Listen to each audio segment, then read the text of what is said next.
So welcome to our live drives this morning. My name is Mark. Brian is with me on camera with a bit of a sleepy thumb. Thumb hasn't woken up this morning. Wow, look at that. Well, it's a great way to start the day. I'm glad we managed to make it on time. We had a rather difficult commute this morning. We come in from Manyeleti. We have about a 40-minute drive to come into Djuma. And we were delayed by lion, and I'll tell you about them shortly. And then we were delayed by a big herd of elephant. And, well, not much to say about them, but lots of babies, and we had to wait till they all crossed the road. And it's cold, it's windy, and I got up this morning and I thought, oh great, we're not going to see anything today. And there we already, before we even came to work, saw lion and elephant, and lots of impala. This magnificent bull out here on quarantine collecting marula fruits. I'm hoping he's going to come to this marula tree next to us and feed maybe here for some time and find some of these marula fruits. So we're just going to wait patiently. I can see in the distance, I can see some wildebeest and zebra. Maybe Scott will make his way over to them when he can start up there. Scott's with Vim on camera this morning, and Alex back in final control. And this big boy, magnificent Ellie, reminds me of a friend I used to have up in Tanzania by the name of Joseph, an elephant that lived in camp with us. He would be a young Joseph, very relaxed bull, and slowly but surely feeling for marula fruits amongst the grasses and herbs and forbs. And I'm hoping that, as I say, hoping that he'll move along this way. Do send in some questions or comments. Questions at WildEarthTV, or you can send a tweet, #SafariLive, and I'll hope to answer anything that you may wish, if I can. Always like to find those questions I can't answer, because it sends me to find the answers sometimes.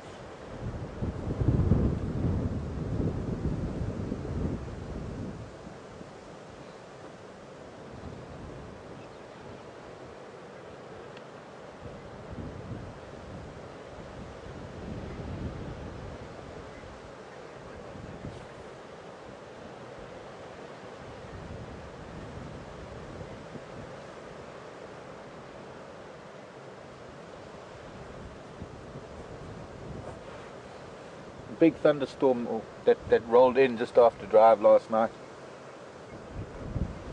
as some of you may have seen from the waterhole camera. And fortunately, actually, two of us made it back to Manyeleti in front of the storm. Scott and Brian and Vim got caught in it, had to weather it out at the gate and then came in late.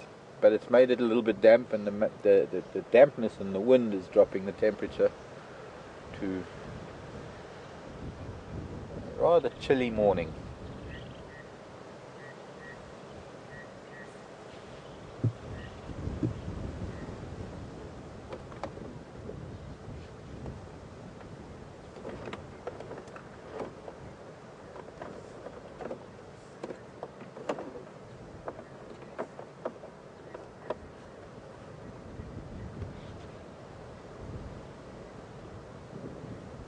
Alan. Morning, Alan in California. I'm wondering if this is Alan from way back when. Alan was asking, why do they eat so many marula fruits, or rather, why do they even bother eating them if so many of them pass through the system without digesting them? Well, Alan, I mean, it's an irresistible fruit for most things. It's such a sweet fruit, and especially now, a lot of them fermenting and rotting on the ground creates a very sweet scent around these trees. I suppose Ellies can't resist, and I suppose to some extent they do get some benefit from them. I mean, so certainly there are a number of them that they bite into, a number of them that they do get the taste of them, but I suppose they think they're going to get more out of it than they are getting. Is that a hole? Is this the... thinking that... That's dwarf. We saw him the other day, I think. No, different one.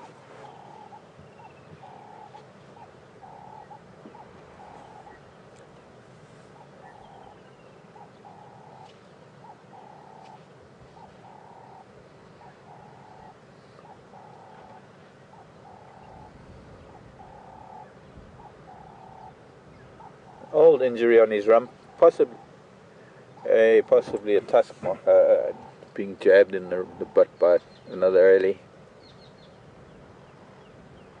It's one of the ways that they tend to discipline each other, or to drive a point home, if you'll excuse the pun.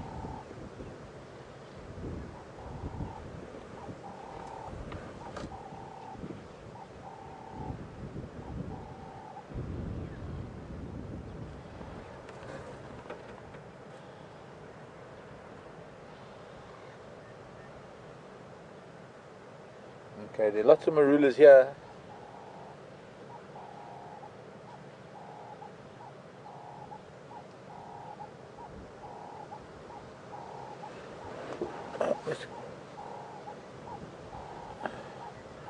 I'm trying to anticipate which direction he's going to go, so we can have him up, sort of approach us.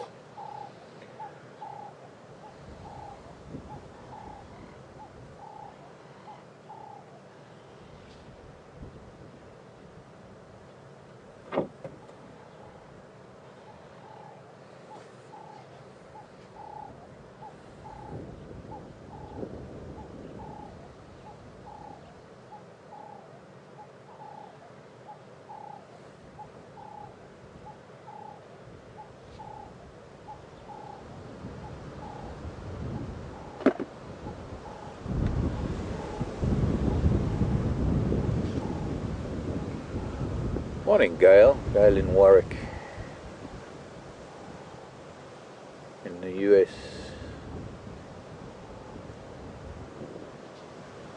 Well, Gail wants to know how this wind is going to affect the animals, how much it will disturb the animals. Well, looking at the wildebeest and the zebra that were further south of us at the moment, I can just see some of the impala. They're a lot more alert. What happens with the wind is that it changes the sound of everything. Not so many birds calling, insects and things, but the trees are certainly making a noise. I call it wind song, and of course each tree has a different song because of the different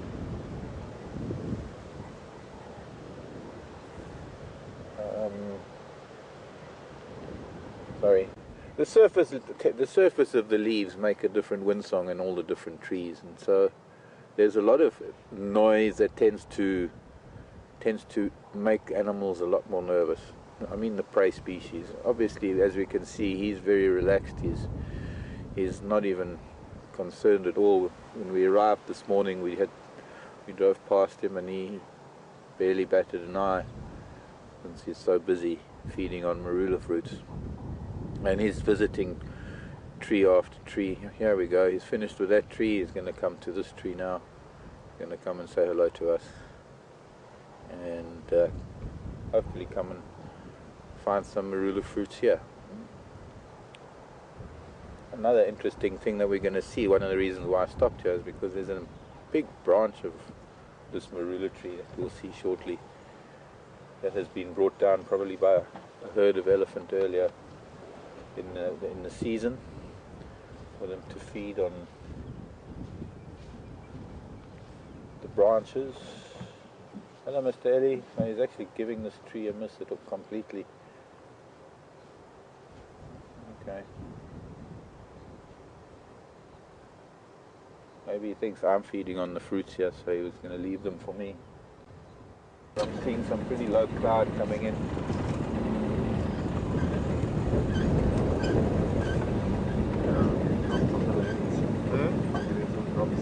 Yeah.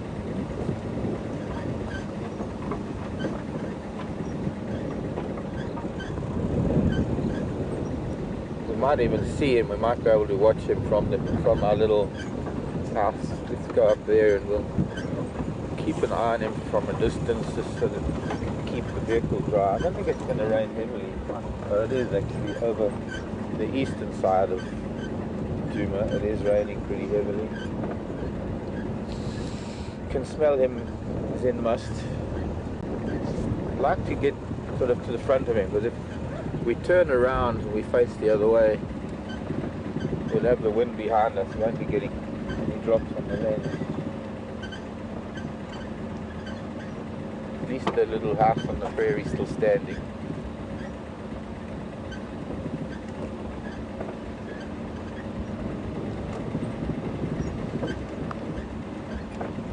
After this, oh, here it is. Alright, we're lucky we're right here. So, no, the negative. I'm trying to go again.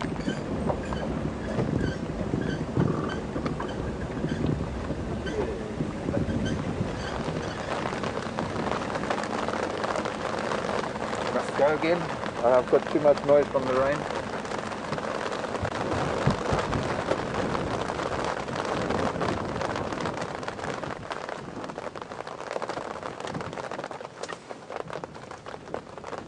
Okay, copy.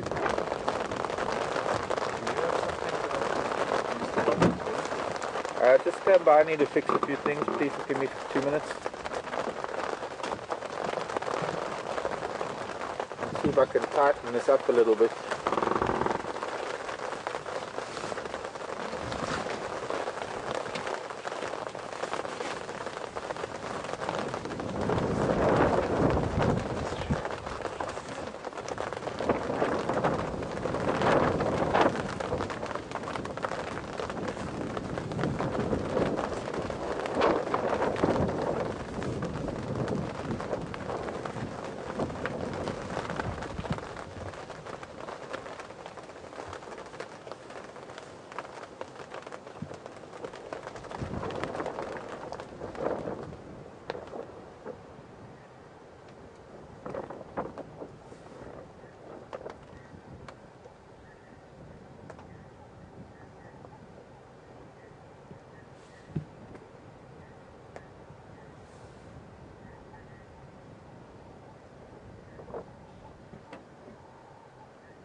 Well, that's very convenient that we've got him to look at. I can also see some wildebeest in the distance. Ooh, it's suddenly really chilly. Well, for me it is at any rate. I might have to put a jacket on.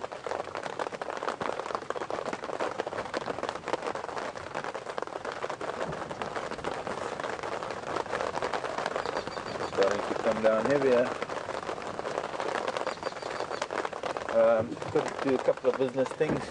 I think maybe if Scott makes his way back to research.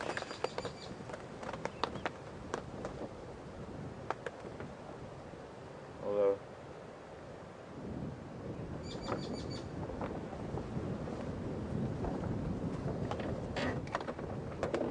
antenna's not straight. Oh.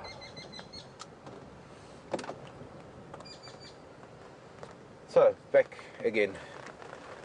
I don't know what this is going to do. It looks like it's going to be coming in for a while. So I'm glad we've got a little early for some of our morning.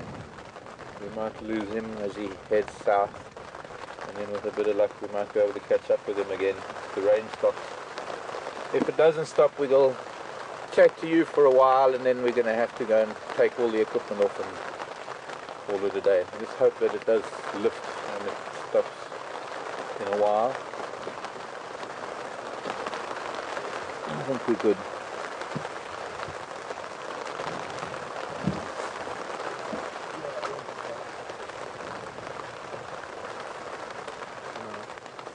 Pardon? For now.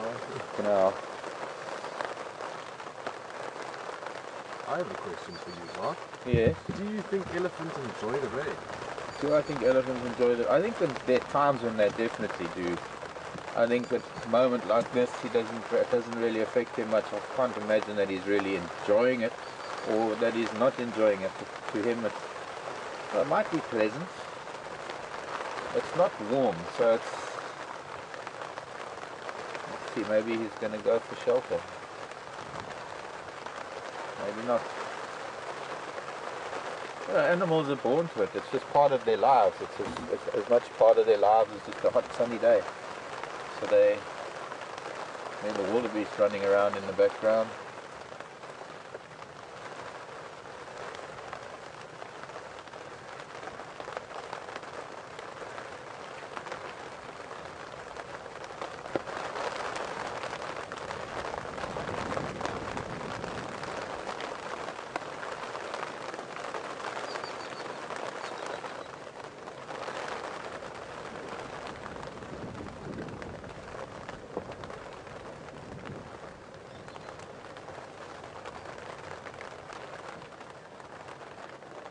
Stronger chasing the warbirds, but it's gone back of us.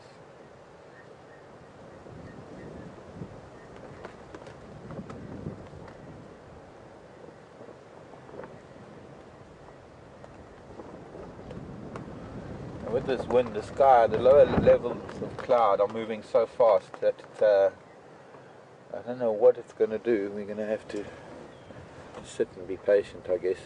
It's kind of held up for now, but it might.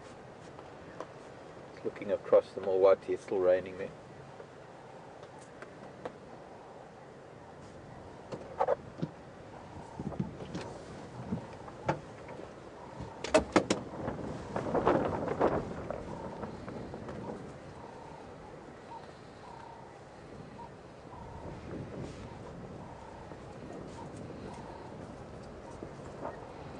Morning, Kathy, in Memphis. Interesting question about males. Elephant bulls going into must, is it a regular cycle or is it timed with the females coming into their estrus cycles? No, it is pretty regular, Kathy. It's generally the same time of the year for bulls, but not all the bulls are at the same time of the year. This is a good period. It's probably the height of the must period for most bulls, sort of the height of summer. One of the reasons, one of the things that gave rise to the belief that marulas affected elephant behavior, in that marulas are fruiting at a time when a lot of bulls are coming into must, and being in must means that they do have naturally high testosterone levels, so they do get a little bit aggressive and a little bit iffy. And before the whole must cycle was understood in elephants, it was believed that it was the marula fruits that drove them to it. There goes that wildebeest bull running around looking. He's up and down. I think he's looking for the rest of his herd. Just came past the alley. He'll probably come past again.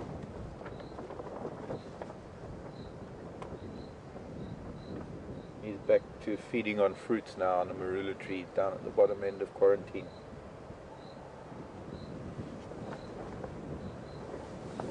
I'm not hearing any rain. Perhaps we should take a chance.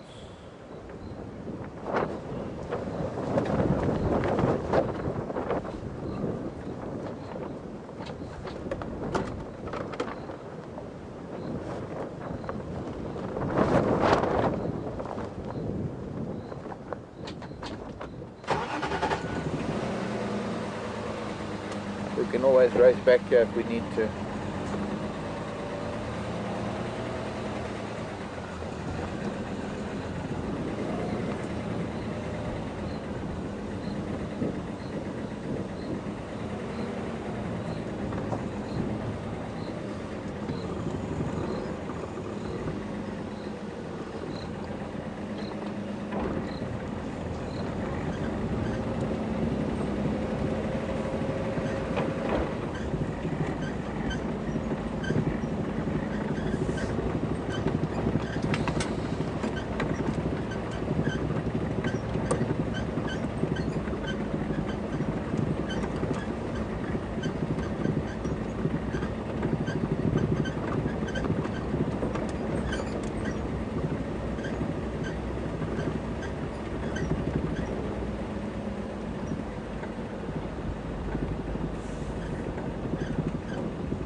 Still drizzling.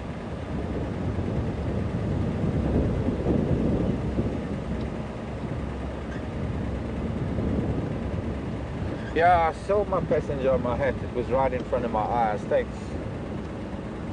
Where is it?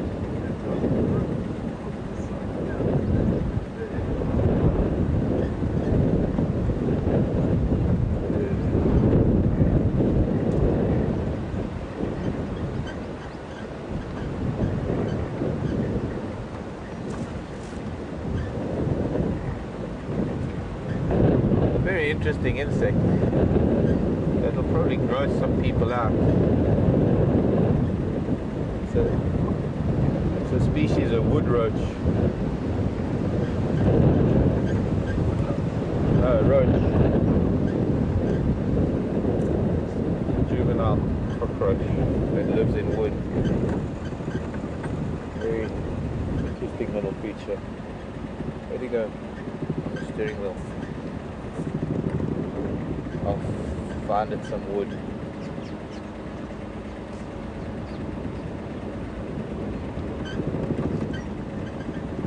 Now we have zebra and elephant. The wildebeest is there. He comes. Oh, that's Brian's mom. Something's been here that has. She's looking for a baby, maybe. Her that's running up and down.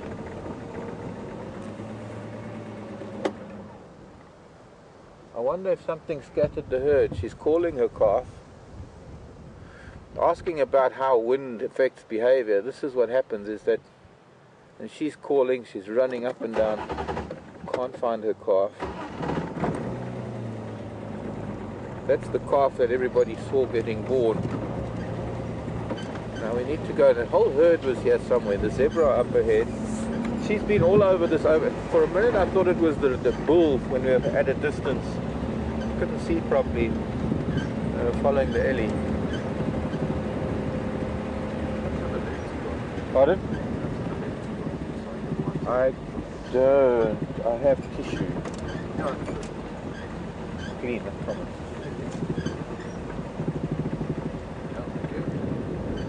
Hold on to it.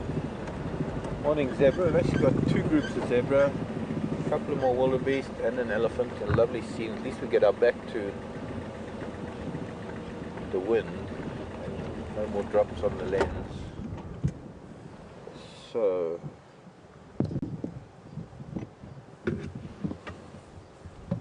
looks, I saw the herd of wildebeest when we first arrived with the Ellie. And then something, I don't know if something spooked them, but so far there are only two of them here. I just thought it had a nice, beautiful view of three different species. That wildebeest with a slightly deformed horn running up and down. Okay, let's see if we can follow her a little bit. The bull heading off as well. Maybe there was a predator here, maybe something made a play for the wildebeest. Hello Zebbies, here's the stallion. Hello Mr. Zebra. Little soul coming after us. Let's go see, there are a lot more wildebeest up ahead with the calves. So I'll just come back to that lovely scene shortly. Wildebeest bull, here the impala and other wildebeest. Let's see what's going on. This wind makes everybody nervous, as I was saying. Wind makes a lot of noise in the trees. They can't hear danger. It affects their hearing considerably. And do you remember how many calves there were?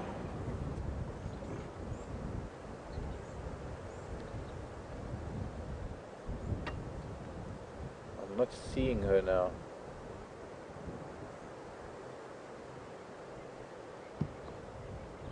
All the other females. Oh, there she is. She's rubbing against all the other cows. 1, 2, 3, 4, 5, 6 calves, 7 calves.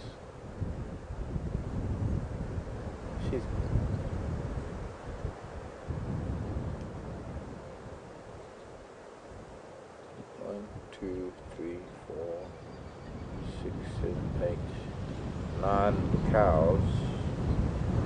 2 calves missing. What are those 2 calves doing?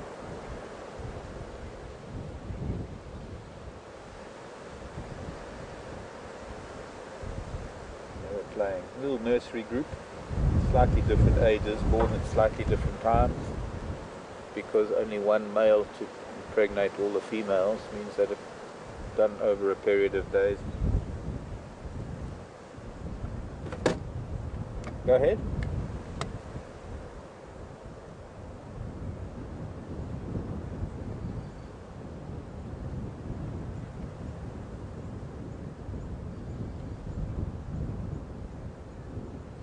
No, that's fine. I'm sitting with wildebeest, zebra and impala and that elephant.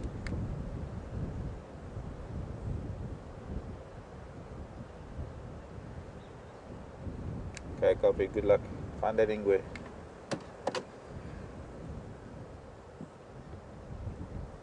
I should have said find the impala. Okay, so I need to move again. Seems only 3 impala here. There were a lot more earlier.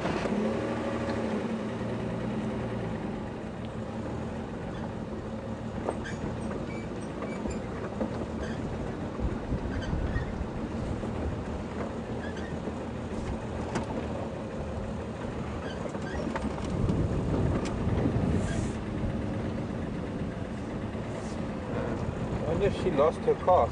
I wonder if something might not have happened last night. It's looking like that is the case based on the way she's behaving.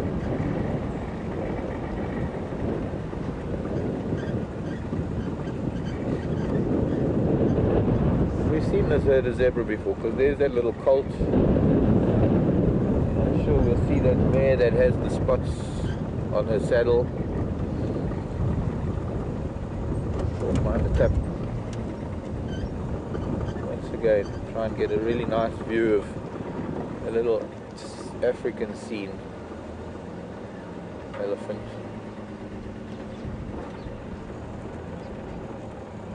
Background. Zebra and maybe the wildebeest and impala will come through. Our own little savannah here at Djuma Game Reserve, and a really beautiful scene. As windy as it is, it's a time for these, especially these grazers, the wildebeest, the zebra and the impala. It gives them an opportunity to be out in the open, which is for them during the day is a lot safer than when it's cloudy. During the day when it's sunny, it's too hot for them to be out here in the open, and when there's no wind, it's safer for them to be in thicker bush, because there's not likely to be many cats moving around in the heat of the day, and they need the shade, and they find other things to go and graze. What is he eating? He's actually eating, looks like he's eating the flowers of the zinnias, or maybe it's just the grass heads. The flower heads of the grasses. He's spoiled for choice.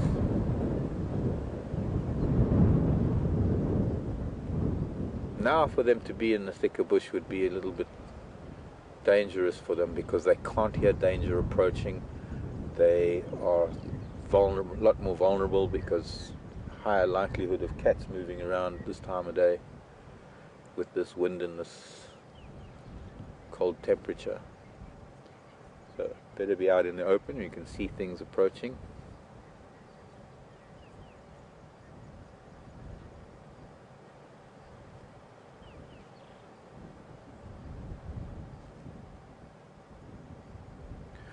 I was asked a while ago whether animals feel loss when they lose a child, and I think, judging just from the behavior of that wildebeest, she is behaving like a mother who's lost her child, running up and down trying to find it.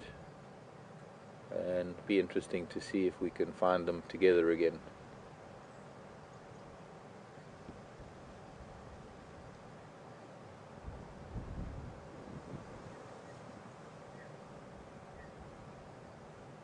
I don't know if that's her behind the wildebeest or whether it's the bull. I mean behind the zebra, sorry.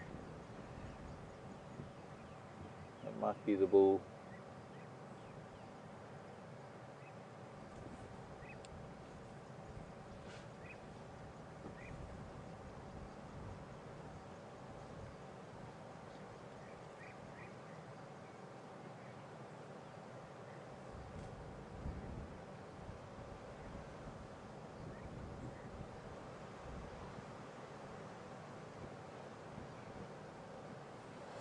I also want to thank a lot of people, everybody who's written in about just for your concern for Jason and I. And thanks for being so concerned, and thanks for all the words of encouragement and comfort.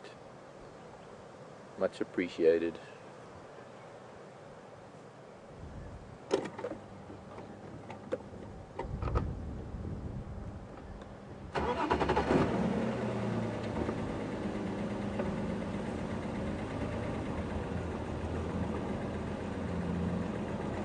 Pepper on my hat.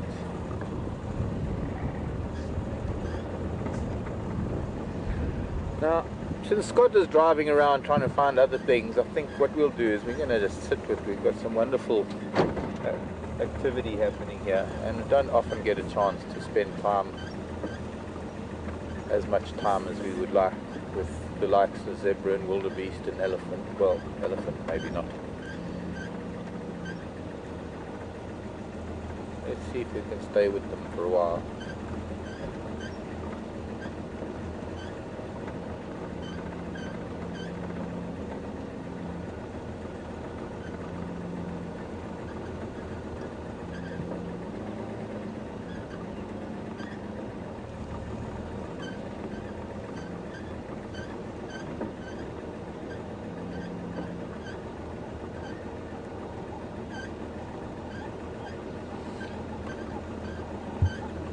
Question from Santa Monica, California. Hello, this is wildebeest. How long does it take wildebeest to bond with their calves, since they don't bond immediately? It's a good few days, Carol. It takes a little while because I don't know why, because I'm not too sure the reason why. But most mammals, herd mammals, take a while to bond. That little foal starting to get frisky, trying to kick the mare with her auntie. Oh, no kingfisher.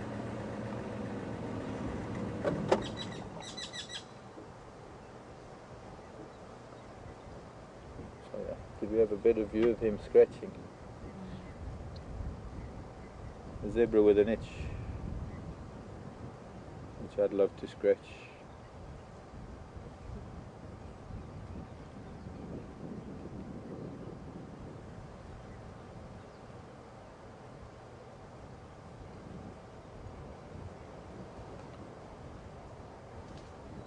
Okay, well.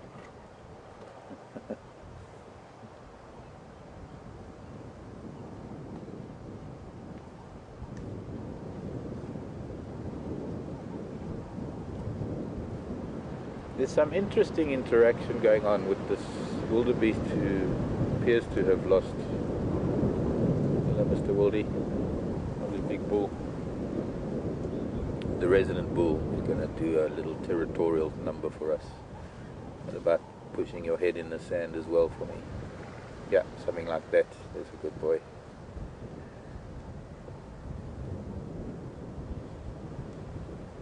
As you can see, no doubt he's a bull.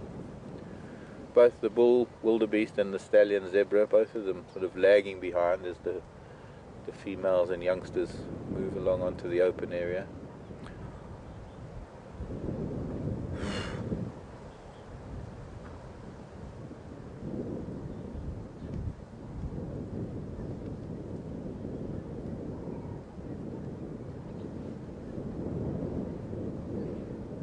Like he looked at me and got the cold shivers.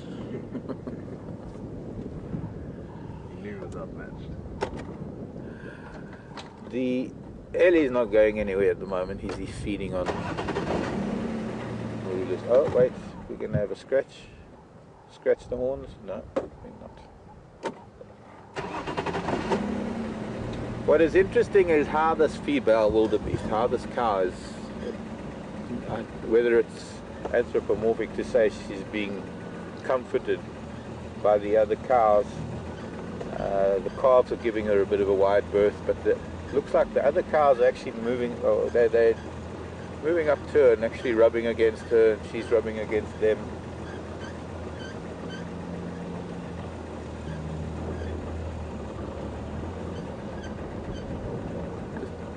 nice opportunity to move with the... Oh, look at him, he's stretching, he's going to bring down a branch. Oh, not quite. Go forward a bit.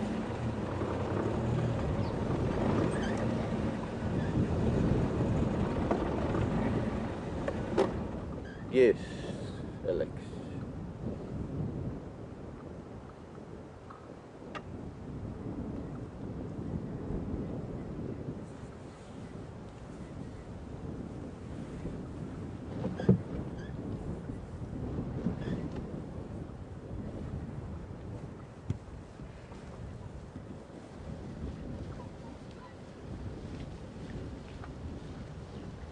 A little bit of an argument going on with these girls.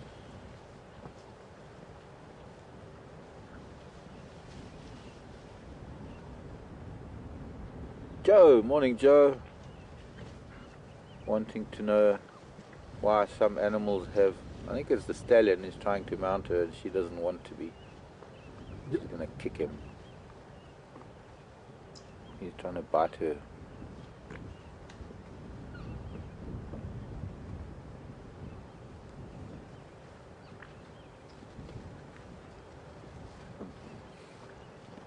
That's how sometimes zebras lose tails.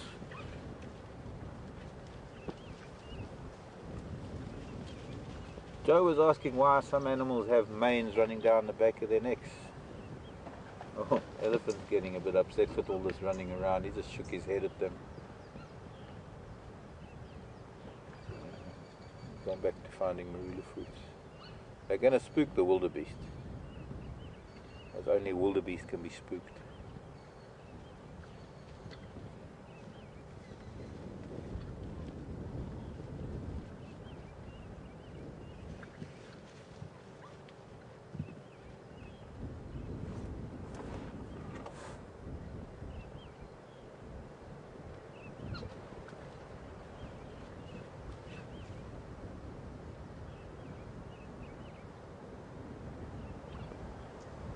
So I suppose most of it is to protect the back of the neck.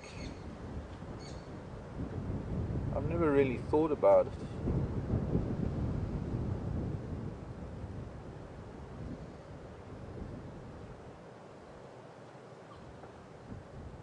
I'm wondering if that's the young colt. Can't really see with all the running around.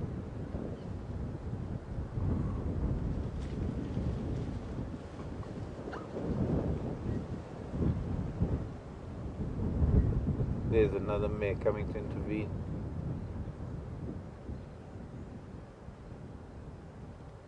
Definitely not the young colt. I think it is one of the mares.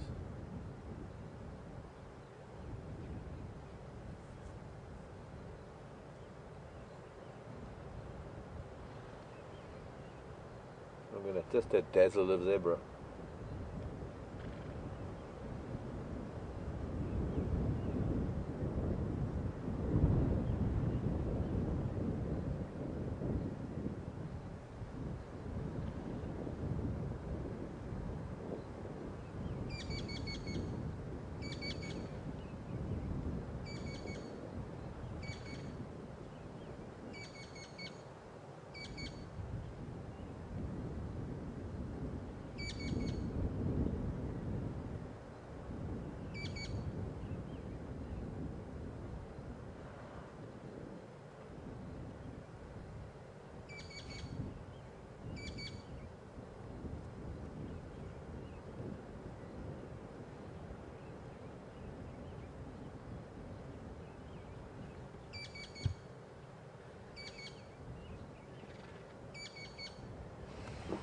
Let's go watch the ellie for a bit, maybe.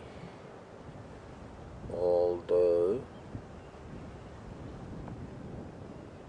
it's starting to drizzle again.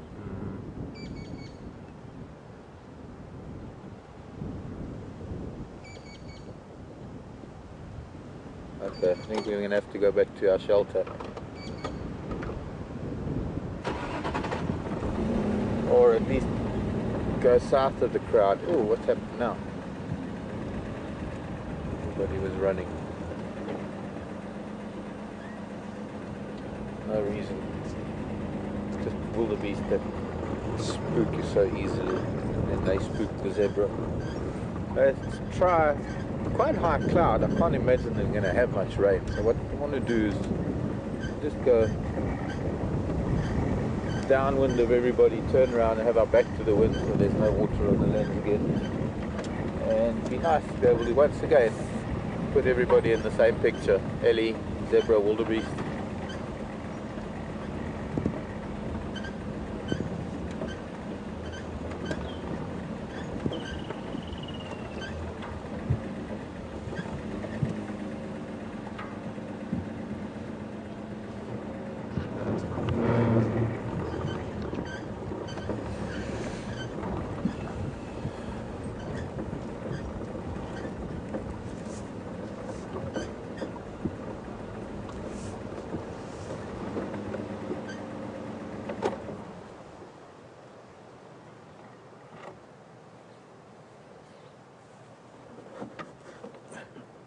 I think I need a photo of him. I'm fairly sure I know him. Right, beautiful curve to the right tusk. Looks like he might have lost the tip of his left tusk, which is usually a result of using the one tusk as a tool to break branches, and it eventually wearing. Watch, he's going to get a little upset with them now. My marula fruits.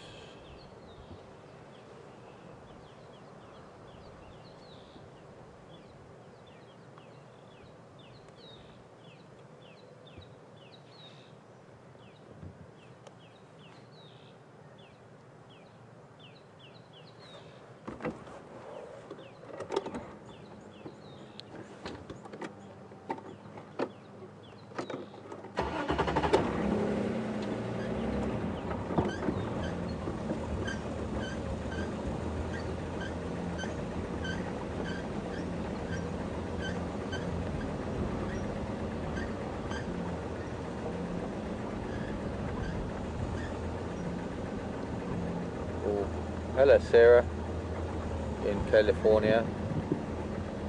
Here's a nice size comparison between a big bull elephant and some wildebeest. Sarah is asking me if to try and explain the smell of a big bull elephant in must, and very hard for me to describe a smell, but I shall try. There's comes the drain. The drain again. There goes Mama again, looking for Brian. There he is, on the land. Maybe the hyena were here last night and maybe they did something. Okay, rain is coming. We're going, fortunately it's right ahead of us, so we don't have to go far, and probably be able to film all of them again from our shelter, but maybe we better just head over that way. Okay, I don't know what predators might have been around last night, but there's a good chance that it was hyena that might have come in and maybe taken out the calf. But she's heading off again, going to have another walkabout around Quarantine Open area to see if she can find it again, I guess. Look, this is a mother who is looking for her calf.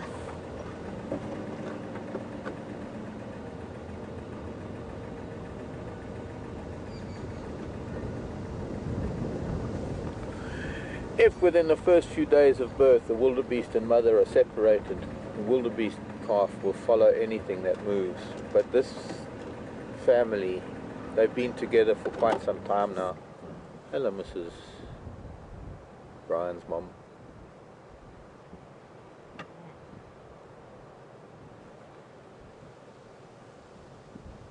She doesn't want to vocalize too loud because she doesn't want to draw attention to the herd. And Unfortunately not the same for a calf. A calf that is lost will make a lot of noise, and that will attract a predator very easily, very quickly.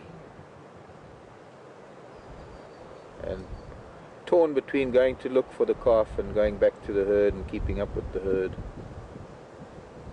She seems to be concentrating on the western edge of... It's just calling again.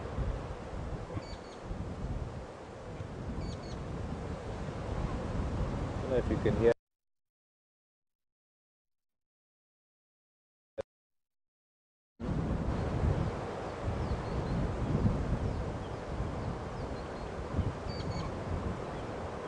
I wonder if we oughtn't to take a drive, maybe if it's not drizzling, take a drive on the western end of quarantine, maybe we'll find something.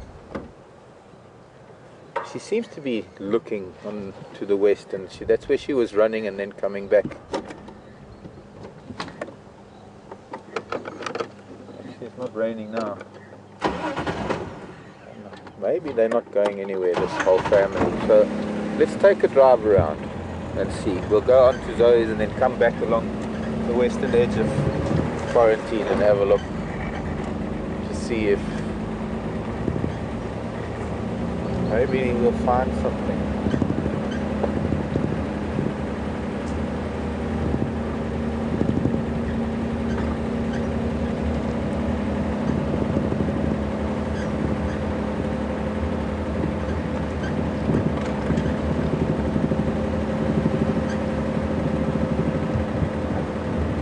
So I guess almost more than 6 weeks, 7 weeks, maybe nearly even 2 months old, these wildebeest have certainly bonded by now. So rather unusual for them to be separated, because they're not in the vast herds that you find wildebeest living in the plains of Serengeti and Masai Mara, where it's a lot easier for a calf to get, believe it or not, a lot easier for a calf to get lost in that kind of chaotic order.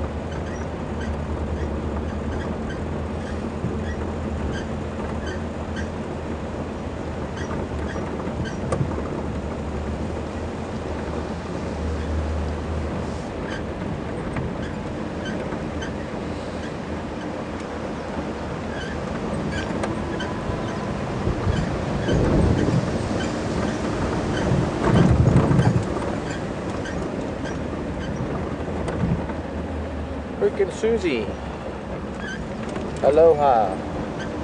Rick and Susie are in Hawaii.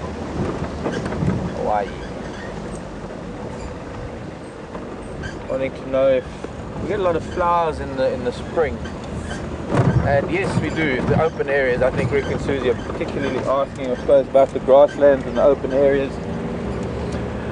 Not so much on the ground, because the plants have to start growing first before they can flower. So it's more early summer. When we started the drives here in November, when the first rains were coming, that's when the best flowers were out. What does happen though, which is the opposite, well not the opposite, but the trees all come into flower in spring. Well, not all, but a lot of them do, and since it's important for each tree species to come into flower at the same time so that they can be pollinated at the same time, you do get the profusion of blossoms coming out. And that doesn't need the rain to happen, because the trees store a lot of nutrients in the dry season, and one of the reasons why we'll start seeing it if we were to be here for our fall, you would see how the trees start changing, not quite like the Hudson Valley or Japan or places in China and Europe where you get such beautiful color changes. Can do though, just on a smaller scale. But the trees start withdrawing their nutrients from their leaves because it starts getting drier, and the sun starts moving back into the northern hemisphere, and they need to store that moisture and those nutrients in their roots for the dry season to be able to maintain at least 9 months worth of no rain. And just that little bit of warmth, the slightly longer days that happen in springtime, prompt the trees to use those nutrients and use that moisture to blossom. So we need at least the first few rains for flowers to start coming out, and it's really the beginning of summer more than spring that we get the ground flowers, the herbs and forbs that one finds on the ground. And still going on now. We'll try and find you some more flowers. They finally cut up this marula tree, which is really sad.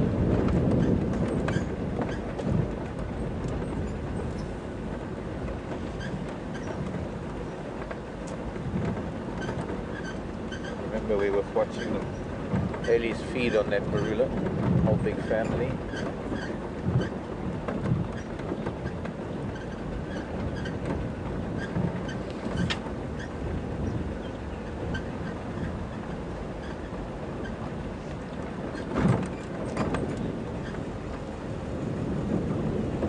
Finding any tracks of anything.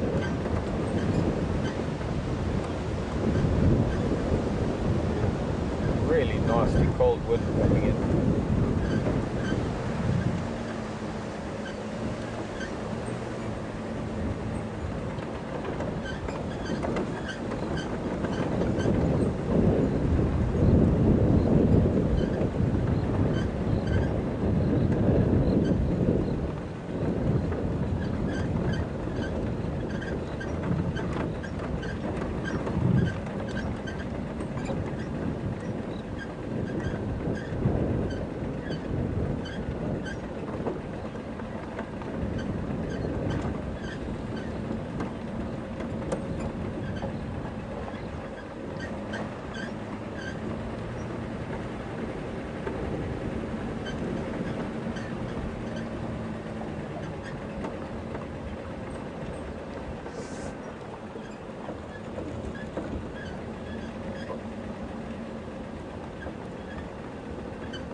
Tammy, what a wonderful question actually. It's something I haven't thought of telling you about, but a really great question from Tammy. Do older female elephants go into menopause like humans do? And strangely enough, yes. They're one of the only other mammals that do so. As far as I know, whales and the dolphins might do too. And one of the reasons for that, Tammy, is that elephant society requires so much knowledge that needs to be passed on through generations, but also being a matriarchal society, the type of society that it is, the care and nurturing of young is very, very important because it takes so long for youngsters to age. And so it's very important that older elephants can play a big role in the learning, or rather the teaching of calves and younger females, but also to be able to assist in the upbringing of the children. And so it is something that happens in elephants. Thanks for the question, Tammy.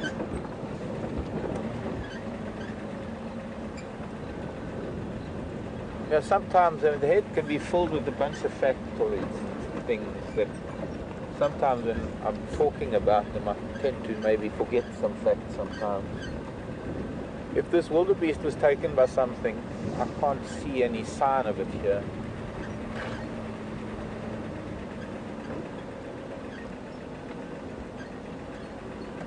There are no tracks on this road, none even from wildebeest running.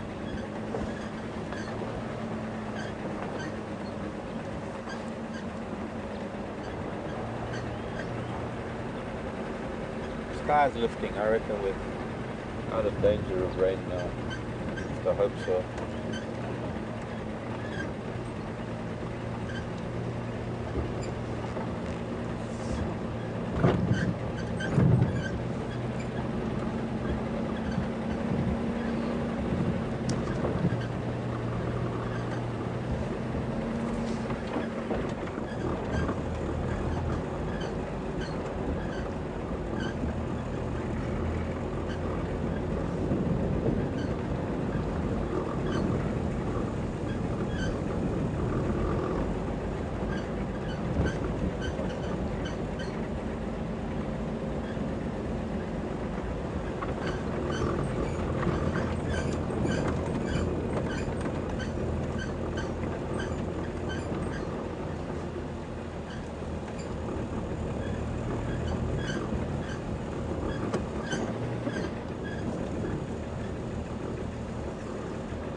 interesting. Bateleur just flew out of a marula tree over here. Wildebeest tracks are coming from here. So they must have come through from, I suppose, Arathusa airstrip, because these wildebeest have been on Arathusa airstrip. The tracks are coming through the bush. And the reason why I'm interested is because Bateleur sitting in this marula tree could be here because really not great weather to be flying around, but it could also be here because there's a kill here somewhere.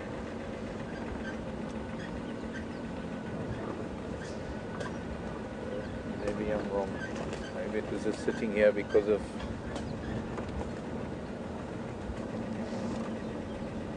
the weather.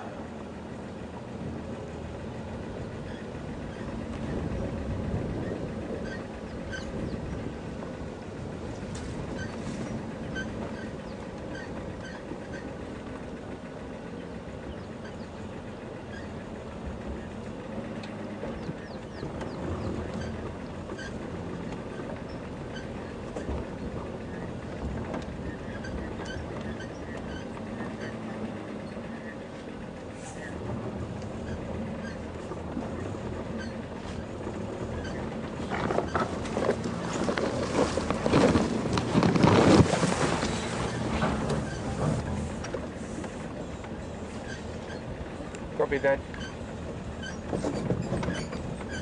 Well, maybe while we're scratching around. Okay, well, as soon as I can get Scott on the good signal, we'll go and see what he's up to. Sounds like he might be following up on some line tracks up on Cheetah Cut line.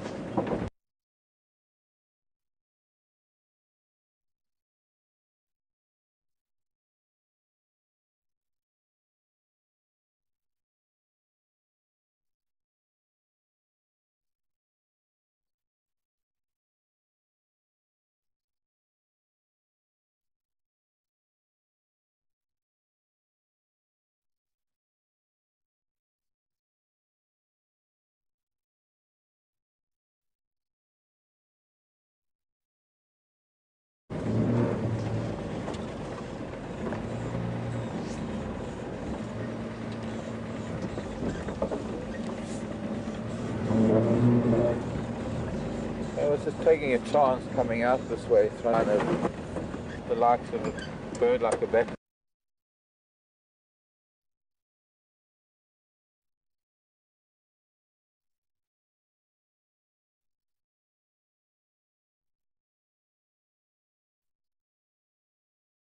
They're sitting in a tree, except under the circumstances the weather is the kind of weather when all the raptors are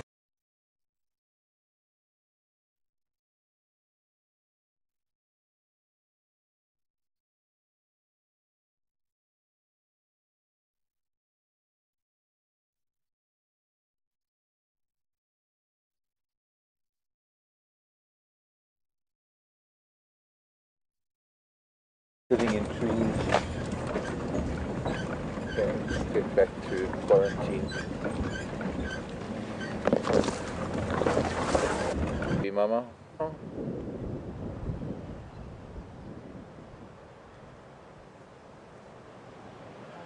It's quite sad actually, because she's going to follow the path that they came in on.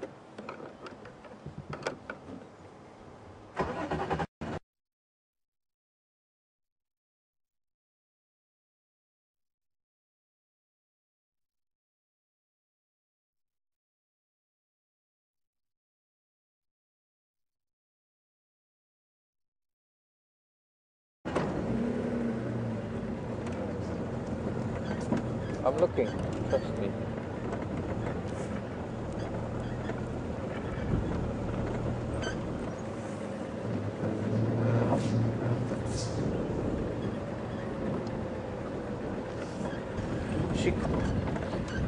So she's torn between her commitment to the herd and her maternal instinct to try and find her calf. And I think since she's since that has just happened, I think I'm just going to try a little bit more, a little bit further down here to see if we can get in here somehow.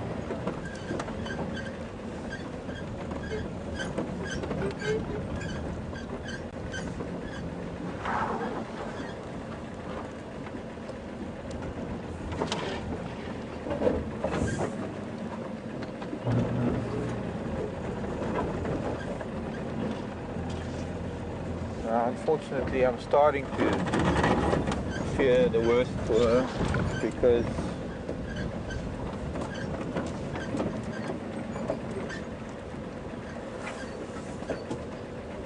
the weather has just been ideal for hunting, and a calf, the likes of a mula or even maybe one of the other leopards could maybe take a calf like that.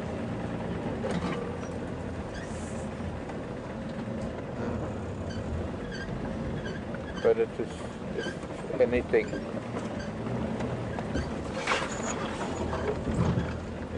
maybe a lion.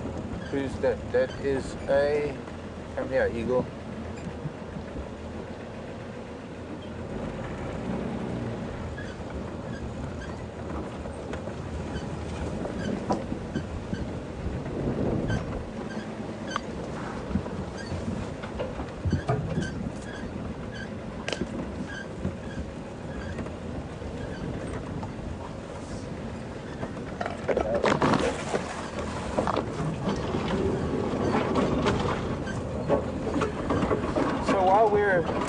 Trying to find our way through here and look for young wildebeest and get back onto Philemon's cut line. I'm going to hand you over to Scott. I think he's following some lion tracks.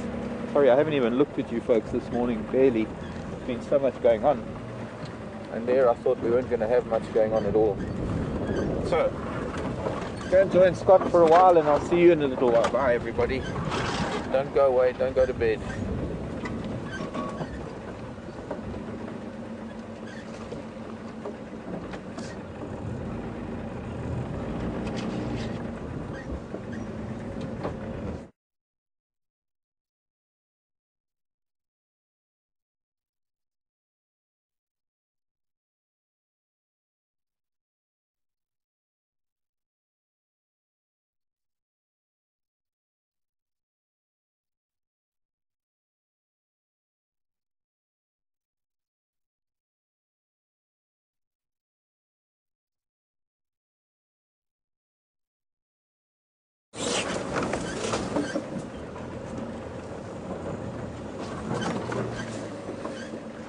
We seem to be having a little trouble with the Scott's signal.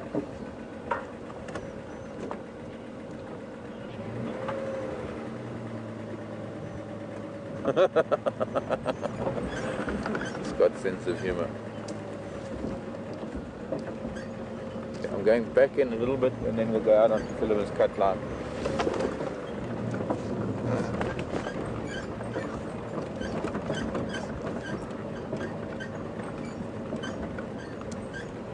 The drainage line, we sort of parallel with the drainage line, so it's also possible something happened in the drainage line that we're not likely to see. We might never know what happened to this child.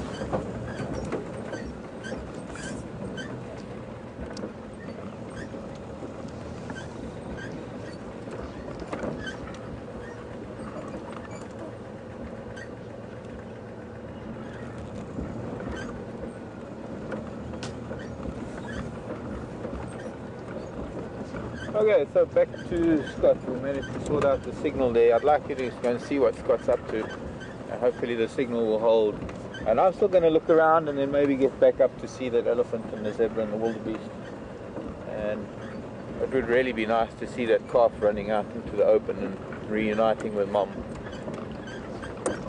So stick around, we'll see you in a little while.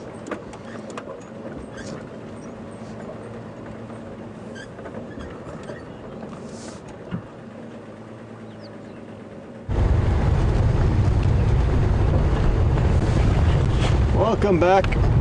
I'm not sure what the issue could be today. Anyway, myself and VM have had a good morning. It's just got better because VM's just spotted a vulture.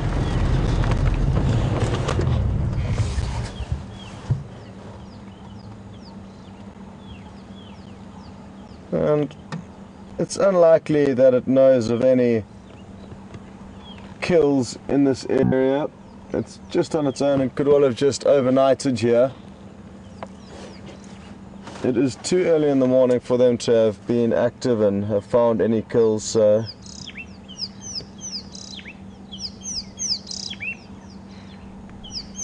I don't think there is any sign of death nearby, which is often associated with vultures. Had such a cool sighting of a vulture yesterday, and I'm sure some of you were lucky enough to see it, and it looks like we may have a similar encounter. A starling has just landed to the right of this vulture, and I wonder if it's coming up towards it, and it may come up and investigate this vulture and what it's up to. For those of you who weren't watching yesterday afternoon's drive, we had a really cool interaction, and look, it's happening again. Not quite as hectic as yesterday. I mean, yesterday the starling was probably 6 inches away from the huge vulture, and some people got some incredible screenshots, so well done for that. I really enjoyed looking through those. You'll probably find that the starling has a nest in one of the cavities of this dead knobthorn tree.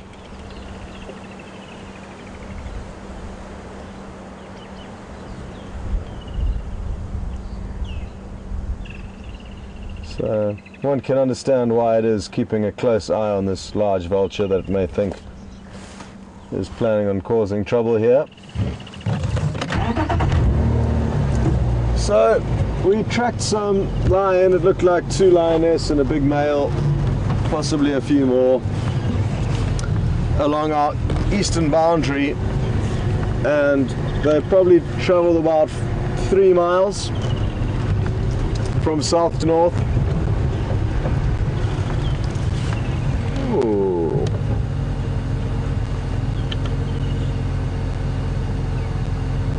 No.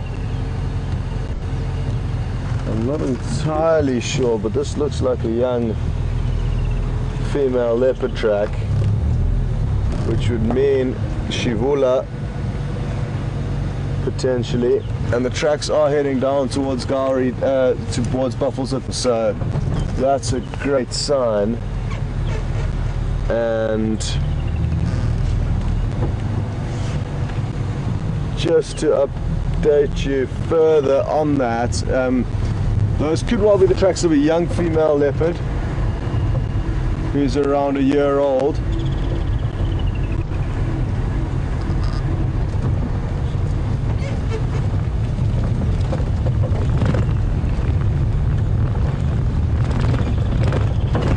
And we saw her here for the first time. Sorry, I was just listening to the radio there.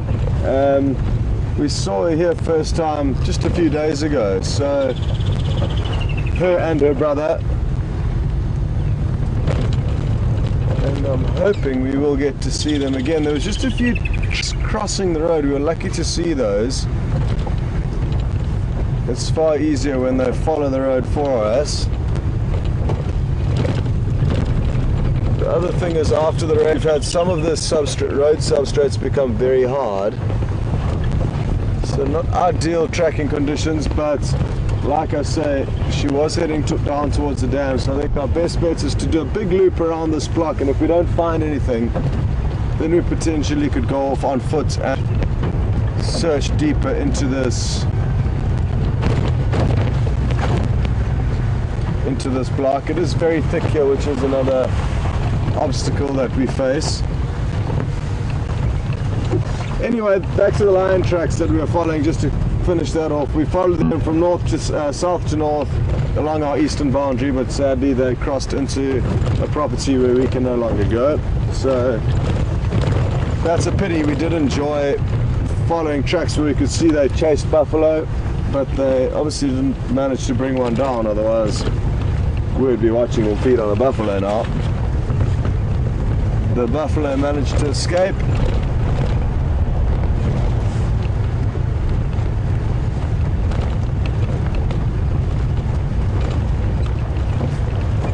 I believe you are enjoying some good general game, zebra, wildebeest, impala, and a nice elephant bull with Mark. So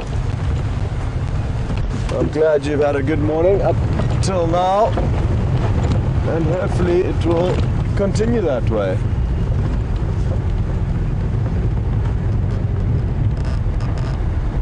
Well, there is a nest of a bird called the paradise flycatcher. Very, very pretty bird, and that is one thing we can have a look at, or will have a look at shortly. It's just around this corner here. And myself and Brian were lucky enough to show you the female on the nest, but what we'd really like is for the male to be on the nest, because he's far more impressive than the female. And it will, some waterbuck, but didn't see, just shot off, and could well have chased the bird off its nest. They ran straight past where the bird is nesting.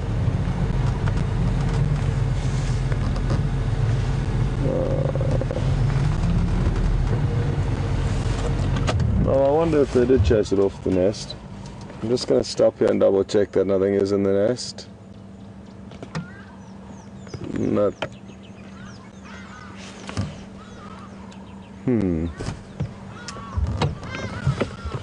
The nest is in that bush. I'm not even going to bother showing it to you because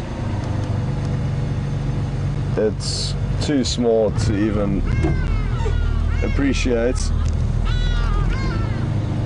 Oh, actually, let's go and have a quick look at it. Seeing as though we are here.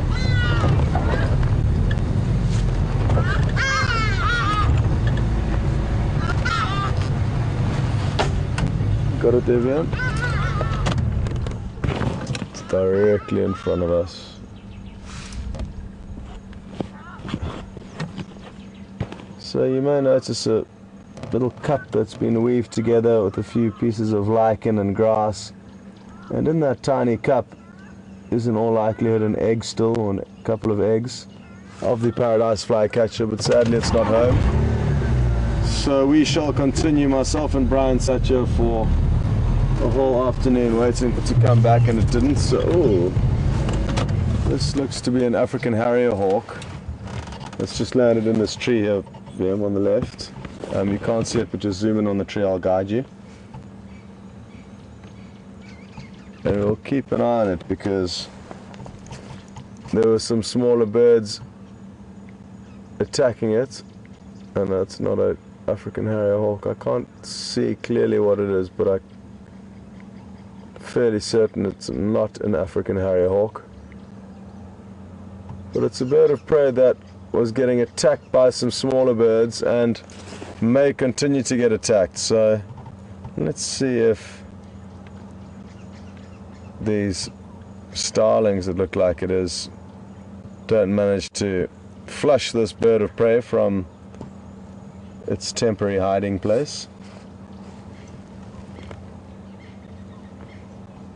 And while we wait for them to do that, I'm just scanning around the banks of this dam, making sure that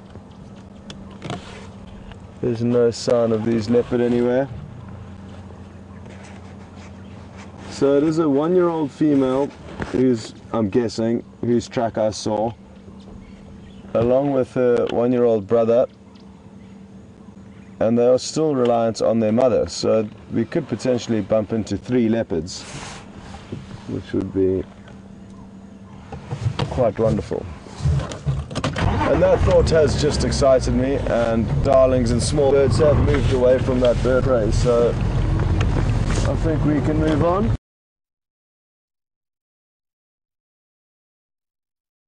Today, probably the coldest, one of the coldest days it's been since I've been here.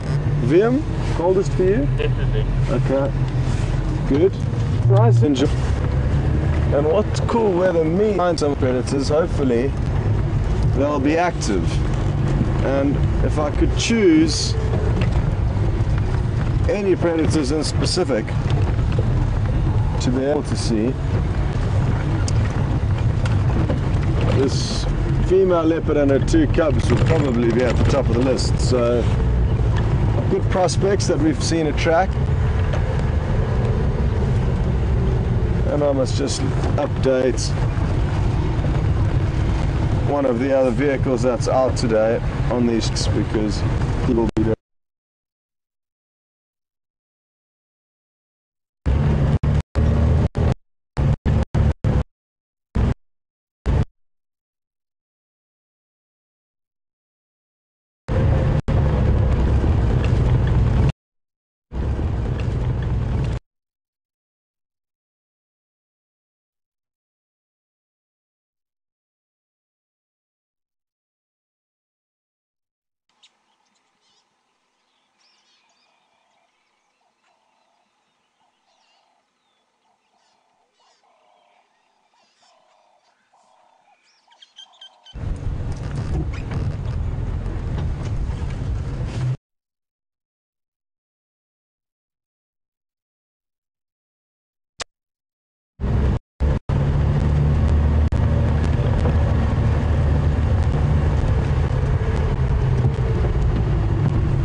So confirm we're not live.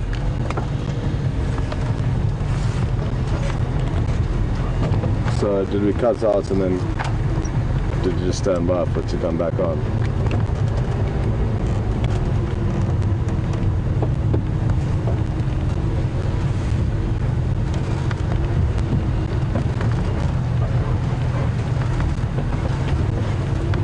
Copy, thanks. Folks. We know the tracks of these leopards, so what I've decided to do is head down into the spot where we have actually seen them, and this is exactly where it was. Now, there could be a small chance that and they were lying in and amongst these trees. It was actually through that little gap there that they were sleeping. Further up them in the tree. Further up, next tree. It's that tree at the back where they were lying there. Yeah, that buffalo thorn. So that's where they were lying around the last time we were here. And coming here for reasons just because lying there, but because the last. So all we can do is check the perimeter roads of where the tracks were and hope that we come up with something in between. If not, then we need to start thinking about heading off on foot and searching through these blocks.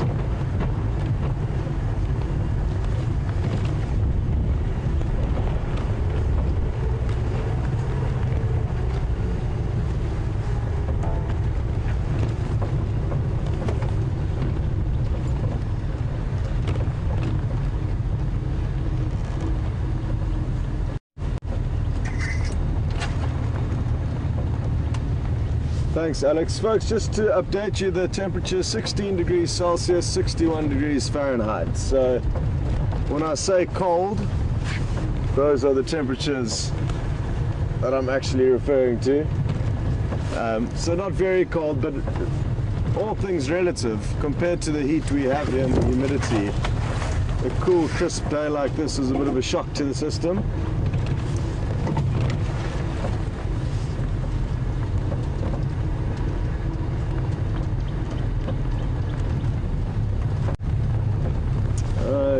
Okay.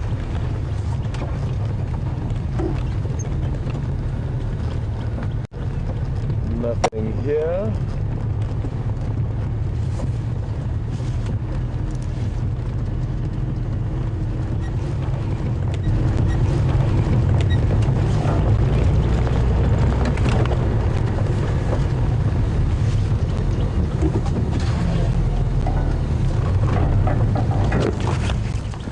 No, not gonna work.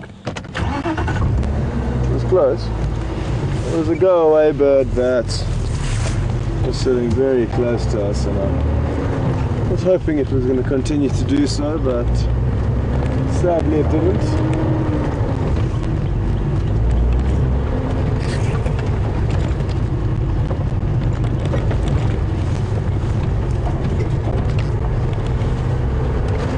Now we're going to continue looping around this block. Maybe the tracks will pop out, all the animals.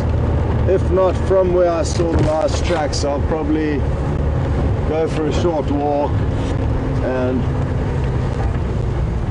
that is the beauty of having two vehicles, is that it does allow us to a little bit of exploring if need be. Could find that they're just 20 or 30 meters off the road with a leopard kill, but if we don't go and investigate, we could miss out on all that potential action. I think I would like to do that before going back to those last tracks, is just checking one last tree that we saw them in. And it's highly unlikely that they would be in that same tree, but I can't help check. Highly unlikely, not highly unlikely. It would be a big surprise though if they're sitting waiting for in the same tree where we left them a few days ago.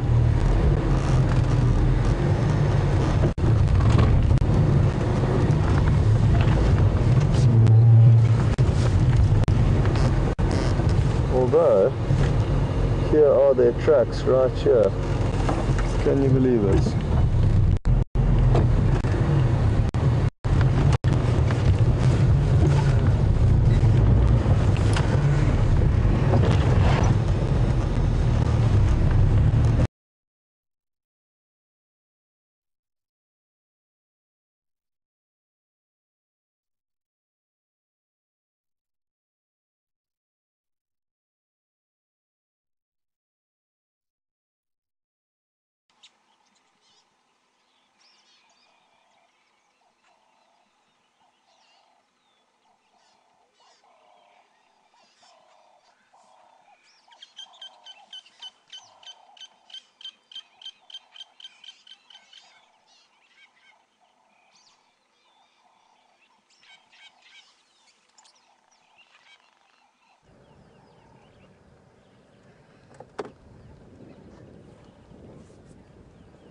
I might have to hold this branch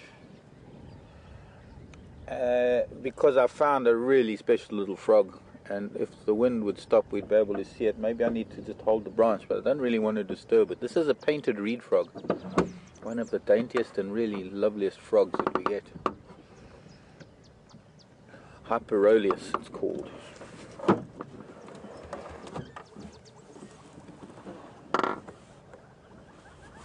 Sorry children.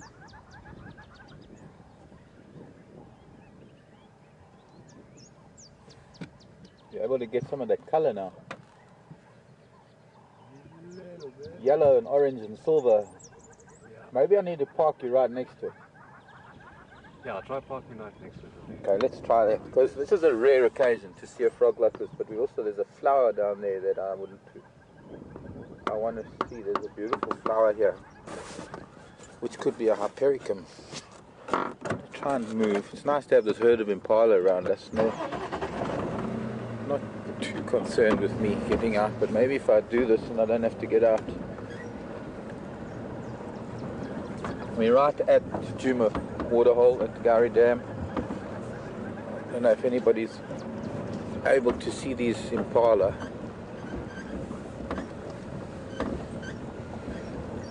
Here we go.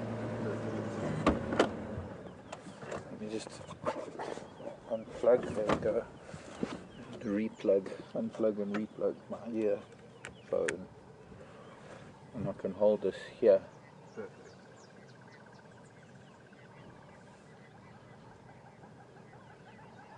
Maybe need to, because the light, we can vary the light on the frog without disturbing it. You can see the I don't know, oops. Beautiful orange markings and silver in between the yellow and orange. I'm going to have a photograph of that too now that I'm at it. And at the same time I'm going to have to get the frog book out and show you the variety of colors that you get for the painted reed frogs. They make a very, very high-pitched chirping sound. Well, it's almost like a ping whistle. It's hard to explain the sound.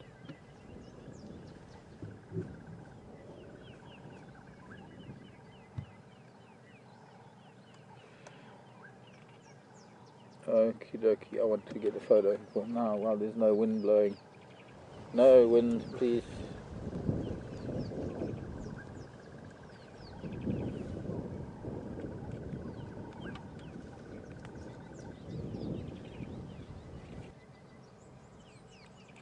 Really beautiful markings. As you can see, the markings are not symmetrical.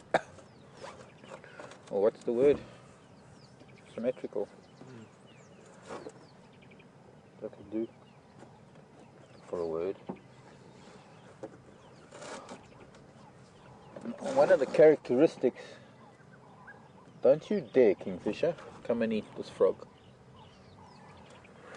One of the characteristics of the reed frogs are the undersides of their legs and feet are red. Well, we're not going to see that here though.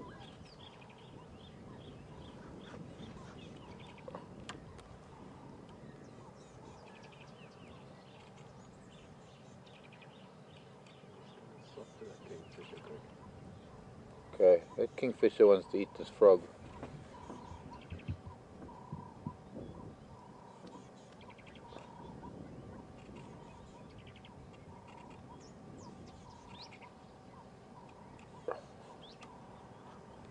It's hard to... Did you see its face? Maybe I can...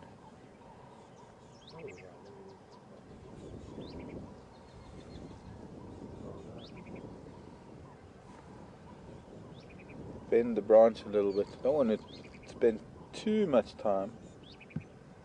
Look at that gorgeous little...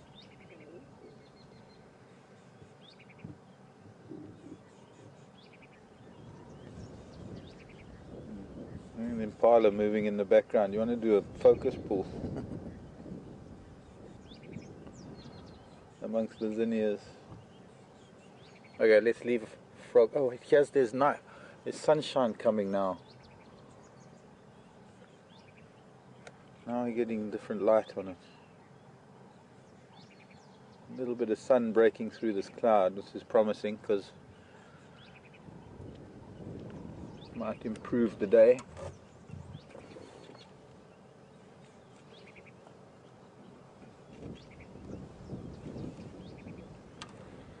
Okay, let's see now. Just got to find a picture for you because if I had a CD player, I'd be able to play the CD for you. Let's see. Hyperoleus. Hyperoleus. There are so many Hyperoleus. two. Oh, okay. Now I forgot what page it was on. Now. Browse. There we go. That looked like it. The reed frogs family, Hyperolidae. Yellow striped. Sonneton's reed frog, tinker reed, and then come the casinas. Let's go back to the start of the reed frogs. Sharp-nosed. Here we go. Now there's one of them. Typical pose when they're calling. Most frogs have big throat pouches that they call with, sometimes two that come out the side. Sharp-nosed. Argus. Cage's sharp-nosed reed frog. The arum lily frog, which you get in the Cape. They're really gorgeous little frogs. Marginated reed frog. Painted reed frog. Now here, as you can see, there are so many different varieties of painted reed frog. They come in all sorts of color variations. This is very similar to that, but instead of the black between the yellow, this one has more sort of greyish silver amongst the yellow.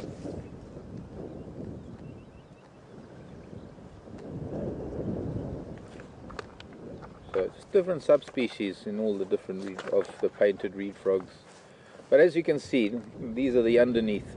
Very distinct feature of all the reed frogs, all the different species of reed frogs, are these very red legs, very red feet. And it's quite distinctive.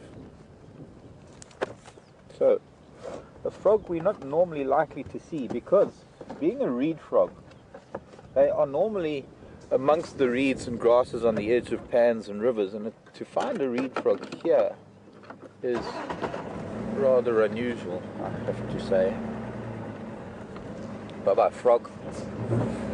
Frogs.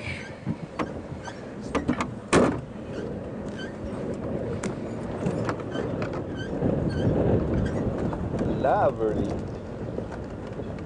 That kind of made my day. I think it's the first reed frog I've seen this whole summer. I certainly heard them. To stop the leaf spring from jumping out of its socket, almost like a hip joint. I asked them if they could do something, and they made something so permanent that I can't adjust it without an angle grinder to cut away the welding. And spraying it with Q20 wasn't really much of an option, but I'm going to try and do it later today and see what I can do about it, because it must be quite disconcerting for all of you. It's certainly quite frustrating for us. Here's the Wahlbergs. This is the pale, half pale Wahlberg sitting above us. The nest, maybe if we go forward we'll turn around, and we'll turn around and face backwards. Nest is further up, and I'm wondering why he's always sitting outside the nest. Maybe the female's on the nest, but they should have been nesting already when they come back from the north.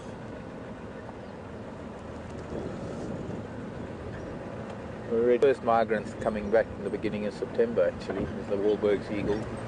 Nest is there where my finger is. Could be that there's a bird on it, but I don't see the bird on it.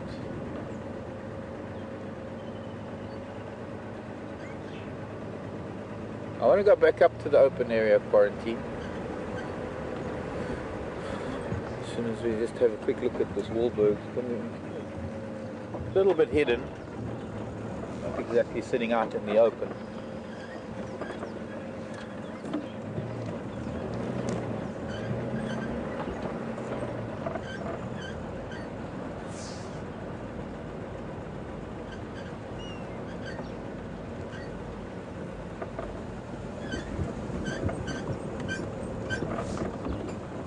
Maybe just get a nice little close-up of its face, fluffed up in the cold. I'm going to get a branch in the way.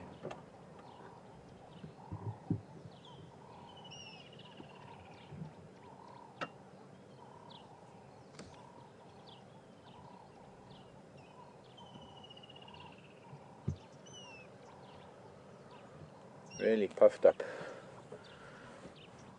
Increasing the amount of air between the feathers helps with insulation, much the same way as animals raise their hair and their bodies, the same as we do, although we don't know, our bodies do. We get goosebumps and it raises the hair on our arms and legs.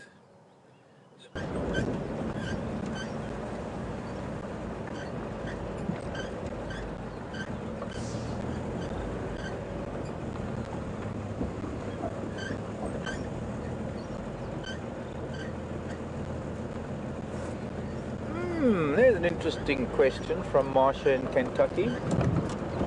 Something that requires a little bit of contemplation, a little bit of thought. The smallest and largest frog, the largest is easy, Marsha, the largest is the giant African bullfrog. They're huge. They eat snakes for breakfast.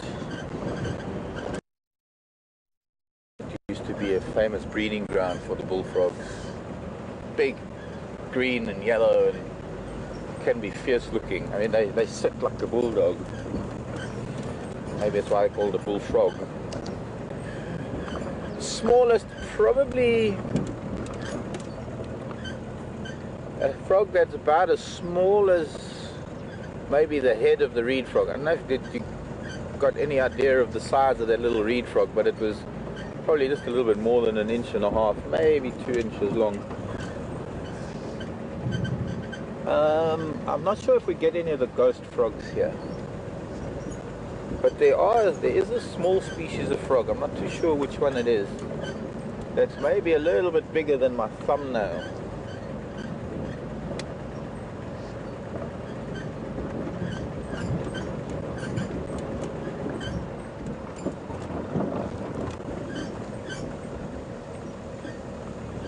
Zebra came running down here. Don't know whether it was recently or during the night. We'll soon find out. The wildebeest is still here. Wildy beasties, they're still... these zebras still here. So somewhere along the line, they trotted down this road during the night. And or rather ran, by the looks of things, because of the depth that their hooves hit the sand.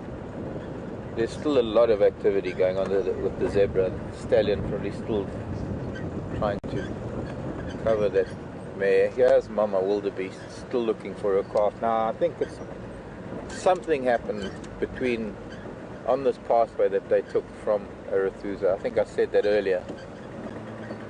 She's still trying in the same direction. At first I thought it was on the western edge of quarantine, but I'm now starting to believe, where I see all their hoof prints coming from the southwest, which is sort of in a direct line from Arathusa airstrip.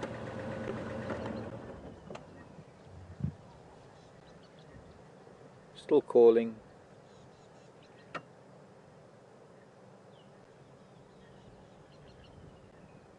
Maybe we need to go onto Philemon. I think what we need to do is go onto Philemon's cut line up towards Rebecca's Road Junction.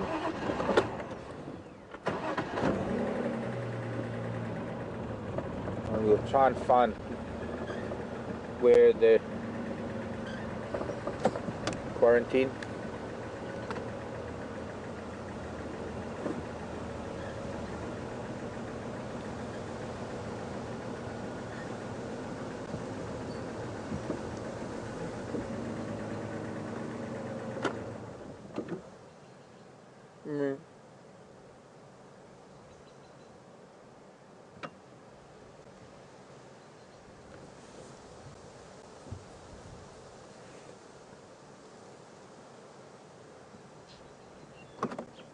Not having any luck with those tracks.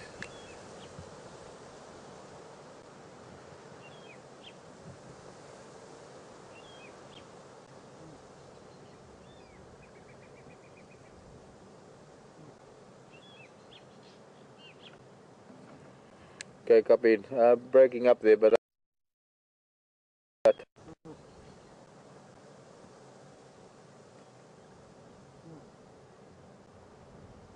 eating and calling at the same time.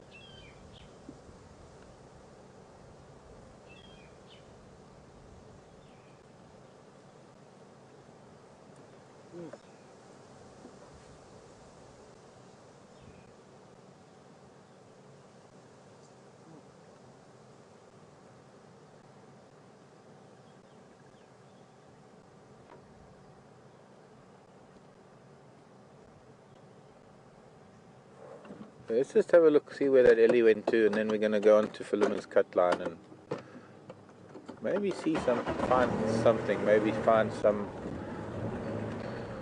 more tracks of theirs where they came in from Arathusa, and maybe just follow up a little bit on that.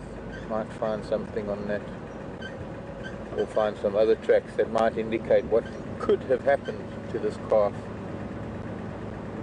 Where's the pachyderm? He couldn't have gone far if there's so many marulas to be feeding on, although it's possible that it's time to move on from feeding on marulas and start eating some vegetation that's going to help him move it all through his system.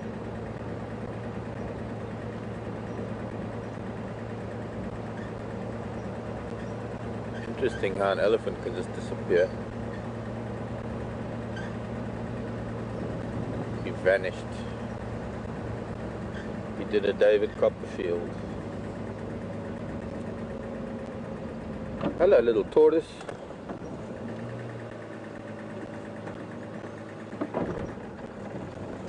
Amphibians, mammals, reptiles, birds.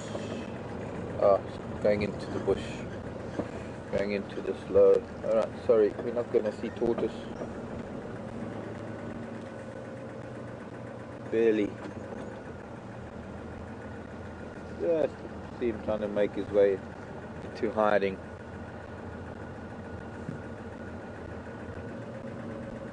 Very clean and shiny hingeback tortoise.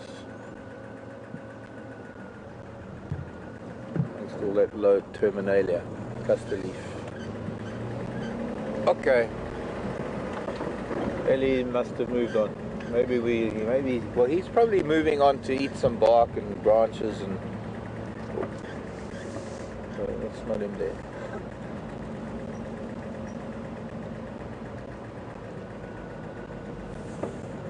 So...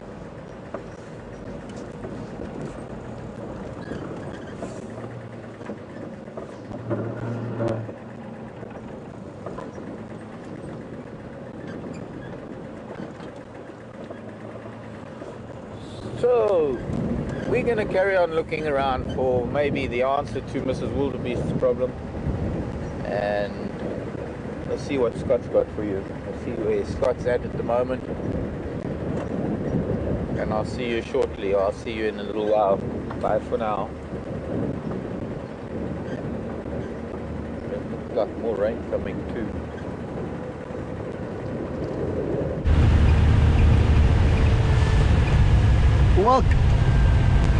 Welcome back, and sadly the leopard tracks that we were following cut north just like the lion tracks did out of our property, but at least we did let the other vehicles in that area know that they do have the chance of finding that animal. And it's all about keeping tabs of animals, even though they may not necessarily benefit us directly. By keeping track of animals, if they possibly cross back onto our property, at least then we'll know. So it is good that we did manage to find tracks and alert the other vehicles, but sadly it hadn't provided anything useful for us. I'm very happy to hear that you got to see a painted reed frog, and I can't wait to see some footage of that. Stand by 1 second, folks. Go ahead.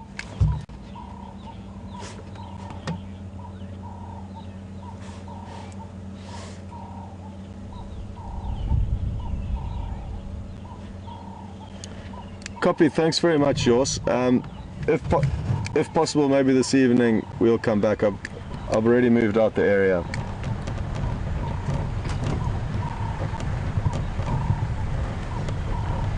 I'm quite far at the moment, George, so I've moved out of that area.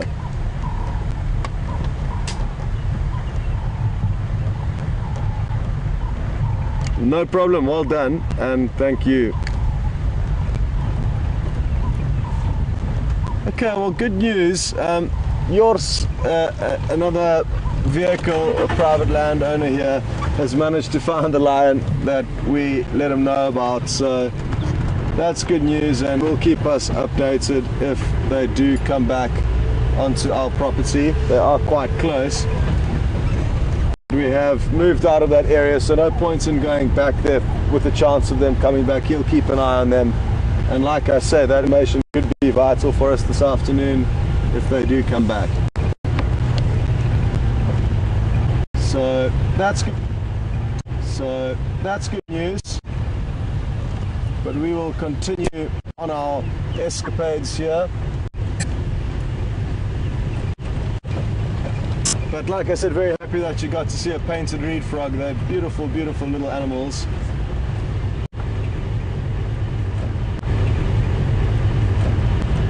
Along with all the other smaller things that Mark is so good at finding and interpreting and talking about. On a morning like this, where I know Mark's had a lot of the airtime, I've got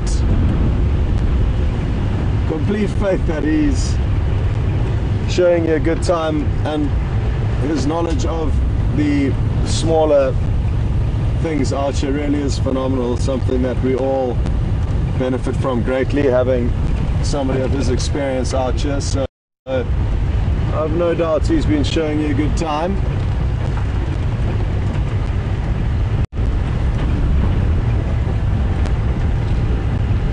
Quite strange on a day like this when it's nice and cool. You'd expect to find a lot of the animals enjoying the cooler weather, and I'm sure they are somewhere. It's just we possibly looking in the wrong areas. But that's how it goes.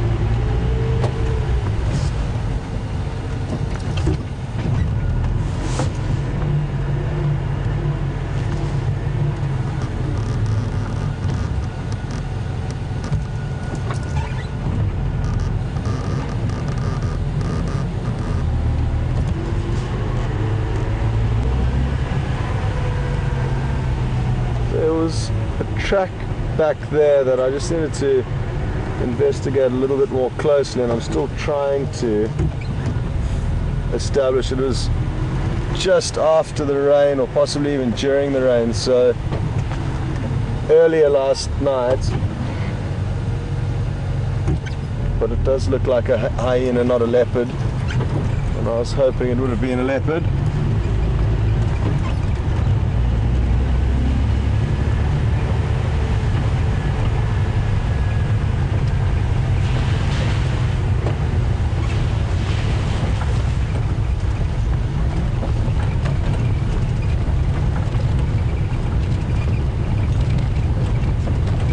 Very glad it stayed dry when the rain came through a little bit earlier and we had to seek shelter. I was concerned for the rest of this morning, but thankfully that hasn't caused a problem for us.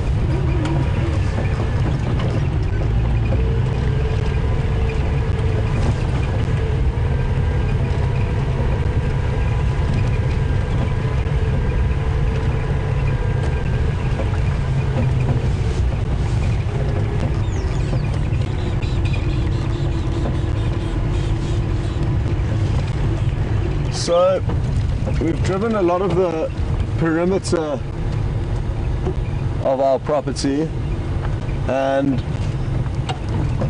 now are working our way back towards the center, hoping that that may provide us with a little bit more action than we've had so far. So just trying to cover as much of the property that we can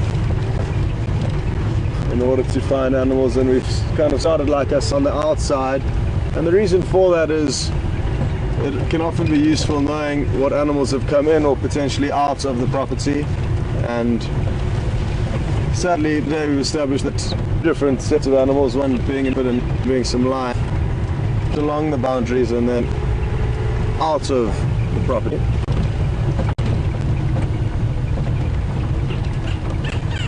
But it could well just have been the other way around. It could have been them coming into the property. So now we've established who may have come in or out. Well done.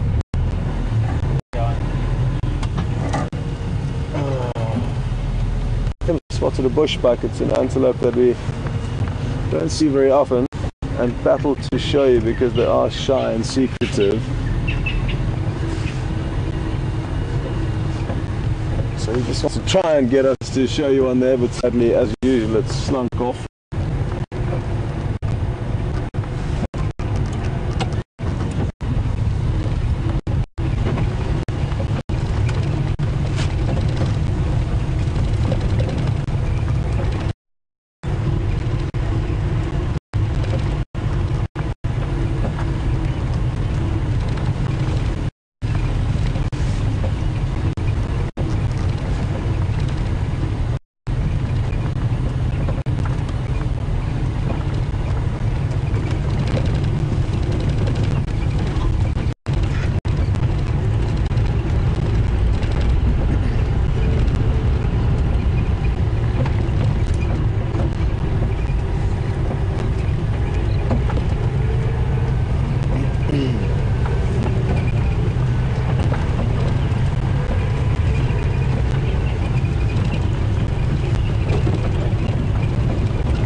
Something that myself and Vim were chatting about a little bit earlier is that we really would love to try and show you some more owls. So myself and Vim have decided to be on a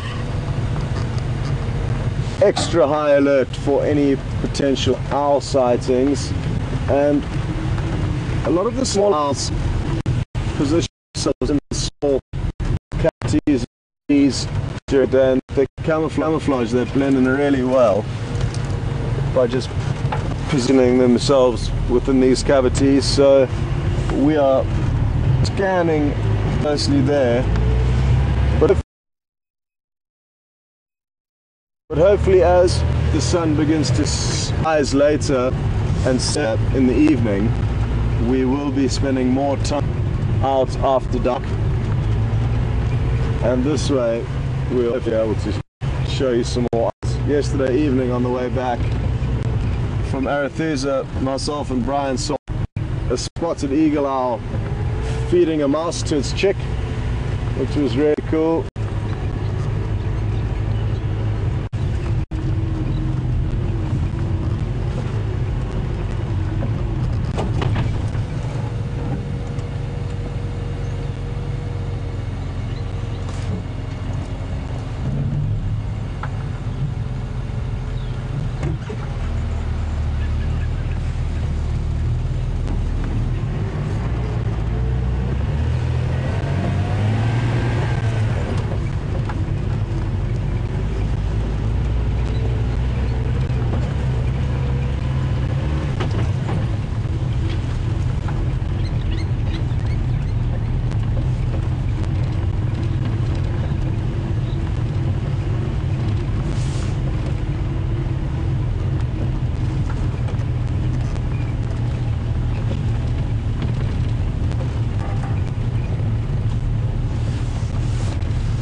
birds that I haven't been able to show you, I haven't yet, and I'm hoping we're going to now.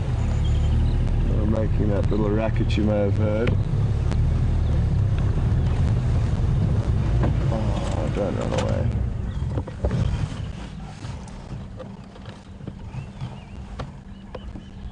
And if we're lucky, they'll perform their vocalization again.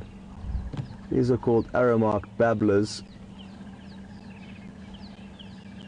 and they actually are very pretty birds, especially if they face us front on. There you can see that very flecked breast of theirs, and if we're lucky they'll do their call again. It's a real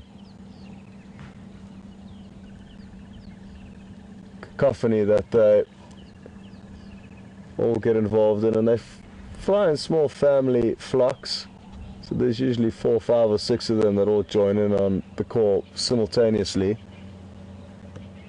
Come on, let it out for us.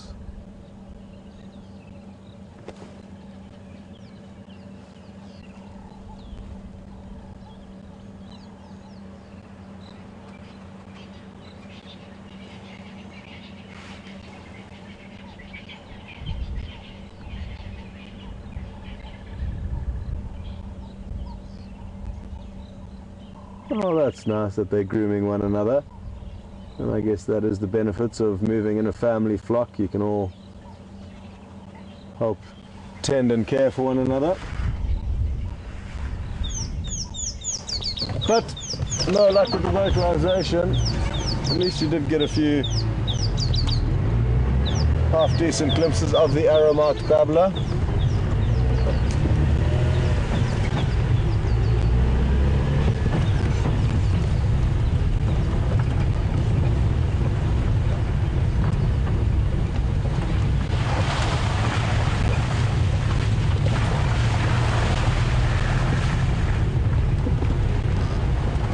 Now the female leopard, who is technically supposed to spend the majority of the time on Djuma and around this area where we're in now, is called Karula, and sadly over the few months that we've been here she hasn't been making herself very evident. The big elephant, you can see its tracks slid down this road.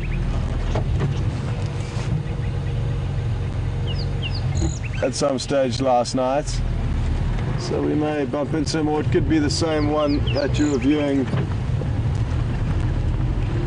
at the quarantine clearings with Mark earlier. Those tracks are veering off in that direction now, so that could explain him.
So, I'm not sure if Mark did let you know, but we are the only 2 vehicles out on Djuma this morning, and I think it is important for us to make the most and search this property as much as we can this morning, and therefore establish what is here, what isn't here.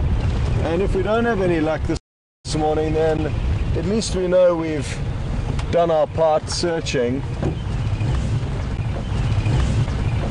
And like I said, if we don't have any luck, at least this afternoon, hopefully the guys at Arathusa have had some, and we could potentially head across there.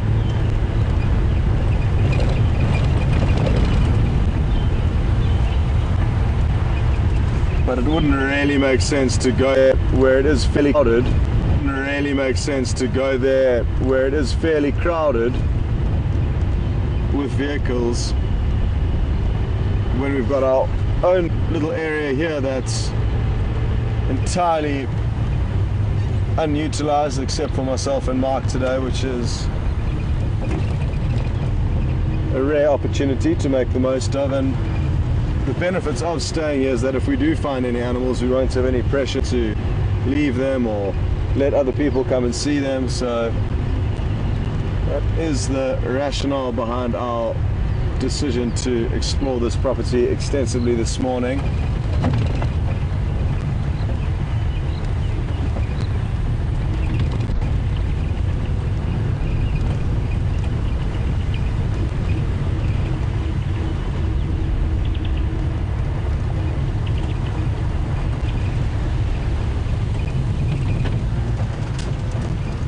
And I think Mark has found some lion tracks that he is following up on, so that is some news, and we'll leave to focus on the tracking for as long as it takes him to establish what these lion have done that he has found tracks of.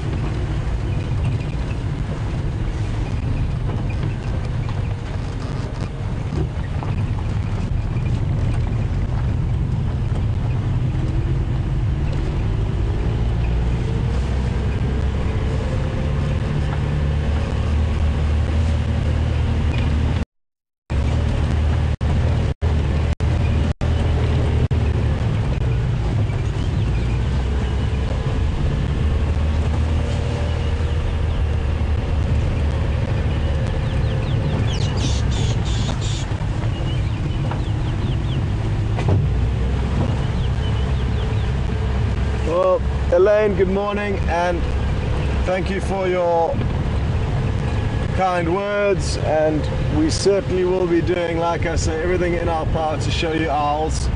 Elaine is an owl lover, and that is the beauty of having so many viewers, is that we are allowed to cater for many different needs and desires. And there are a lot of people that love birds, there's a lot of people that love the plants, the trees, leopard versus lion. So the fact that there are so many of you watching does give us peace of mind when we are talking about potentially different or not mainstream characters out here.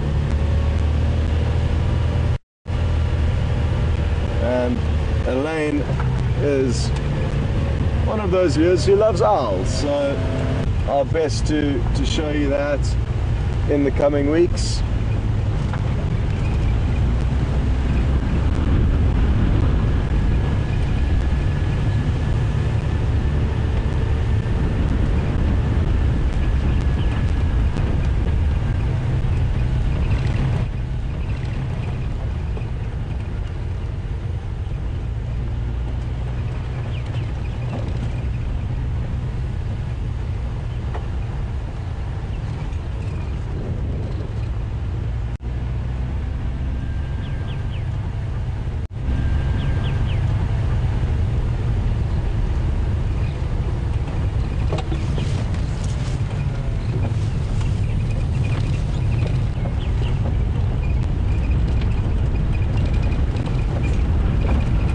We are heading past two birds' nests that we know of up ahead here.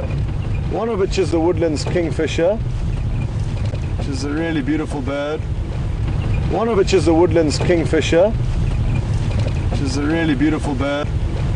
If some of you may have not seen it, stand by it, because we will be showing you a beautiful bird shortly.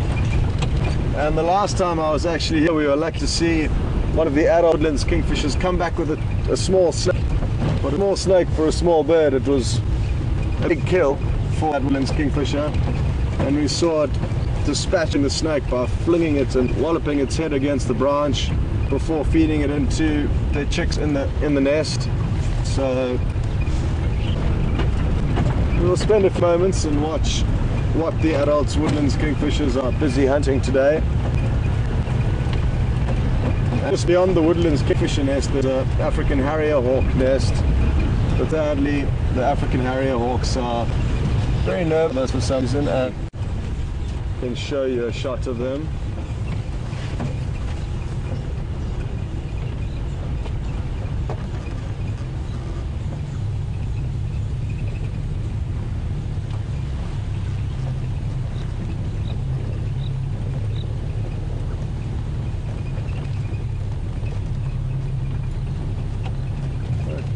so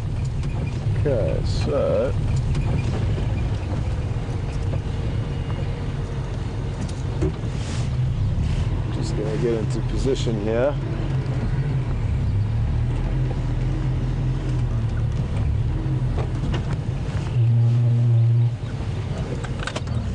Liam, have you been to this nest before?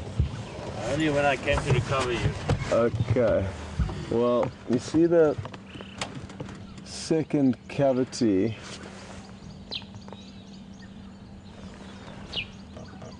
The bottom one is the one where the adults will fly to as soon as it comes back, and they do have a high success rate, these woodlands kingfishers, and a lot of the birds at hunting. So usually it's only a minute or two before the adult comes back, and it appears that both adults are now feeding these chicks, so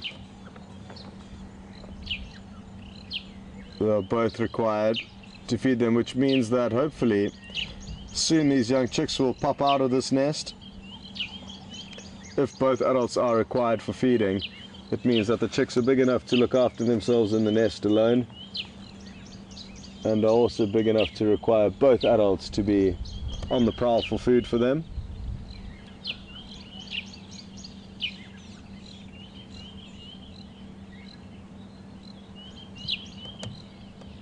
Now I am of course assuming that nothing has happened to these chicks. Oh, here we go. Here's the adult, it's just got back, but without a kill. It doesn't look like. Let's just watch what happens here. Oh, it's just flown off. So maybe it was just flying back to the tree to make sure there was no intruders, and now it's moved on.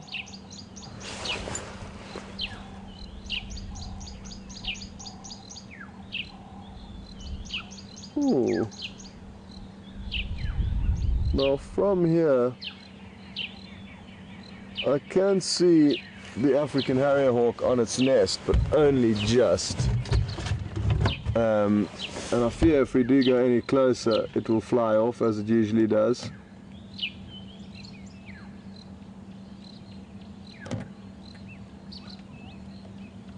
Do you think you can try? It's back with a kill. Oh, okay, so the woodlands kingfish is back with a kill. Let's see if we can establish what it is. Oh, looks like a small beetle.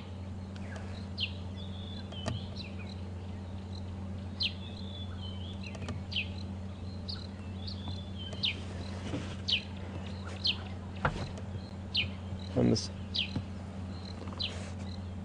just looks like it's getting ready to drop it off. It may be trying to make sure it's dead, so it may hit it against that branch once or twice before. Oh no, there it goes. Oh, wonderful.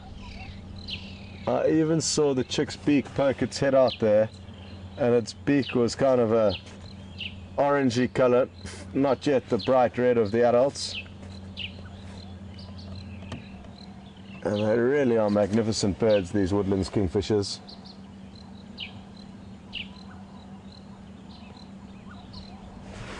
So I wonder how many chicks are in there. I only saw one beak come out.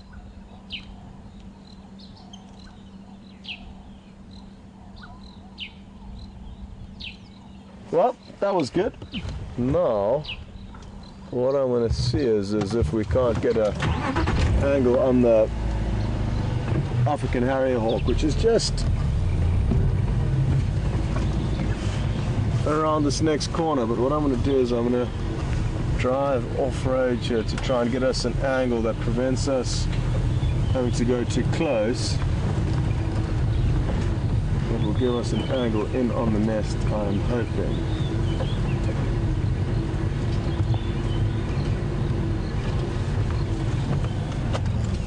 Oof, not going to be easy. You see the nest there, Vian? Negative. In the fork of this big tree there.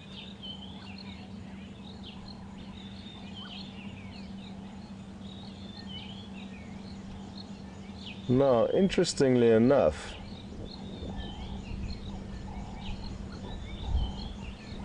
I can see what looks to be another kind of bird of prey on that nest. Not the African harrier hawks that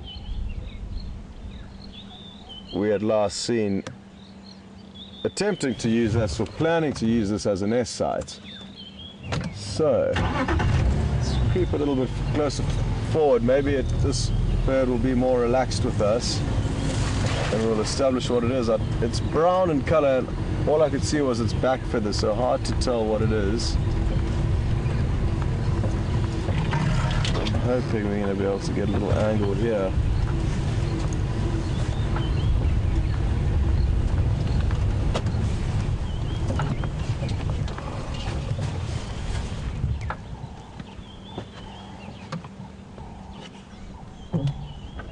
Would you believe it? It appears to have flattened itself down in the nest, hiding from us. But let's wait a while and see if it doesn't poke its head back up. It could be, I don't know, I can't even hazard a guess as to what it could be, because I just saw a few brown back feathers, and that's all I needed to see to be sure that it wasn't an African harrier hawk, which are grey in color. And see what happens.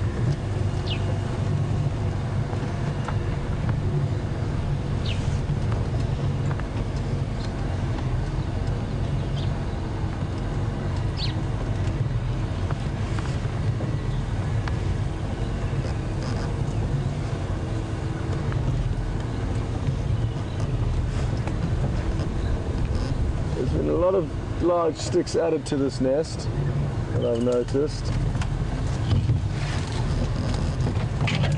I don't want to establish who now is using this as a nest and what's going on, so hopefully as we continue to bend around we might get a different angle.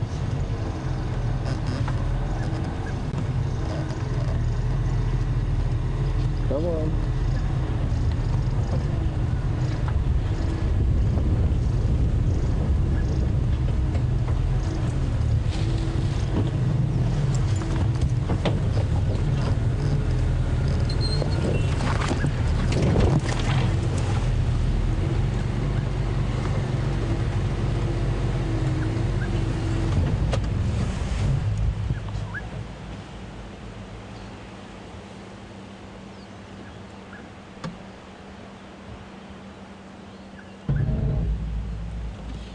Copy that, thank you Alex. Well, this is now a mystery to me, because it was a large bird that somehow managed to hide itself in that nest away from us. It didn't fly away, that's for certain, so either way though, it doesn't want us to see it, so we'll listen to it and leave it in peace.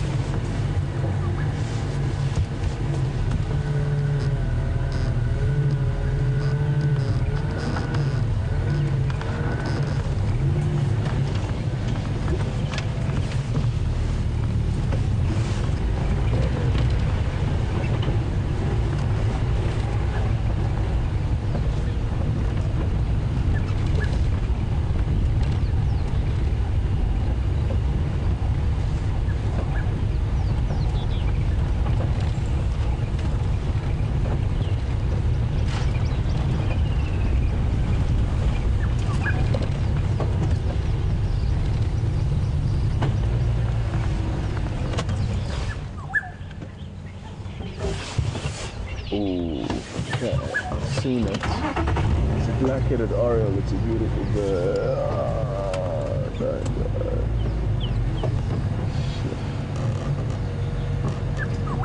That bird you can hear calling. You can see sitting up in the tree here, but I'm just really trying to get an angle in which we can see it. I'll show it to you. Difficult, it's high up in the canopy. You see in the top left there, Liam? Hope I can get there. Yeah, it's going to be tricky, but I think it's worth a try because it is a Okay. Just need to make an adjustment to the camera. Okay. So because it is so, there we go. So if you keep spot on. So be patient now, and I'm hoping it is jumping around. I'm hoping it's gonna jump around onto a clear branch, and you'll see its beautiful colorations. It's bright yellow with a black head and a red bill. Oh, it's feeding. Look at that. You can see that tiny little insect only just in the end of its beak, and that is the black-headed oriole, which we thankfully got to show you. It was brief. Well done, VM. And I'm also very glad you got to not only see the bird, but hear its beautiful call.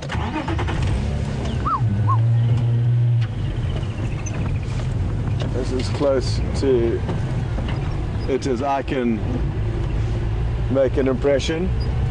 Oh, that wasn't a good one. I'll leave it with my first one. Not an easy thing to impersonate the bird calls. You get some people that are really good at it, and always good to be out with them.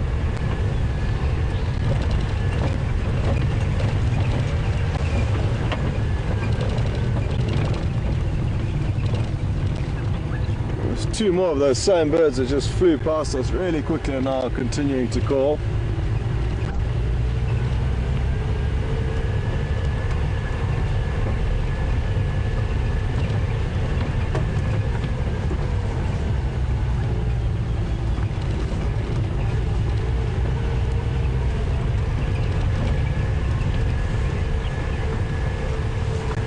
It's going to be interesting to have a look at this riverbed that we're about to cross. It is the largest riverbed that runs through Djuma, and it'll be nice to see what effect the rainfall last night's had on it.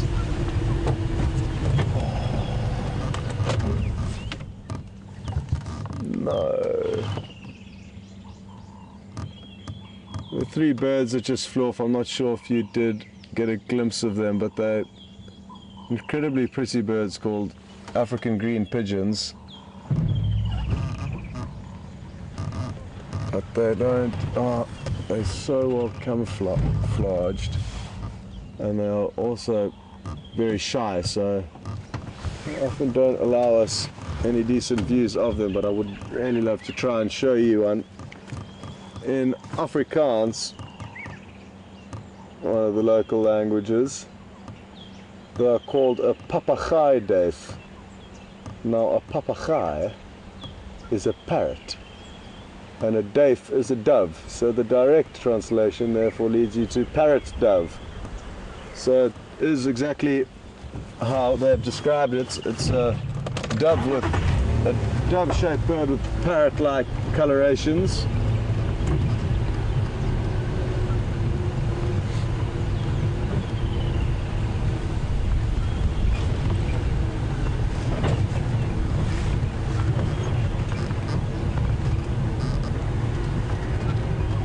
You may hear more black-headed orioles calling.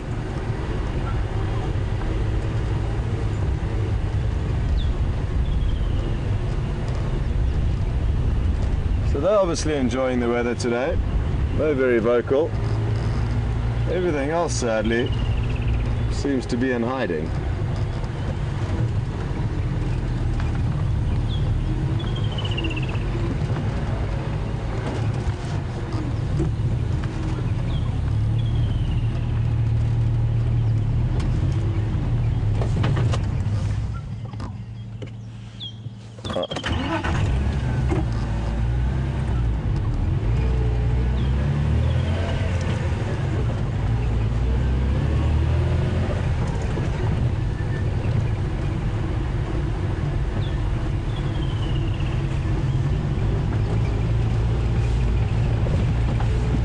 Mark, how are you doing there?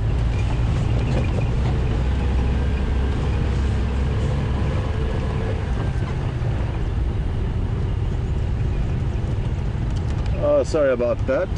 And where are you now?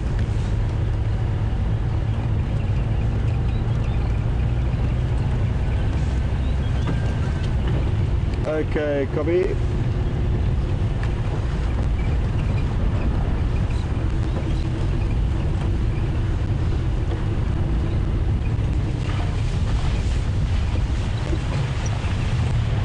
coming south down Twin Dams now from Arathusa Central.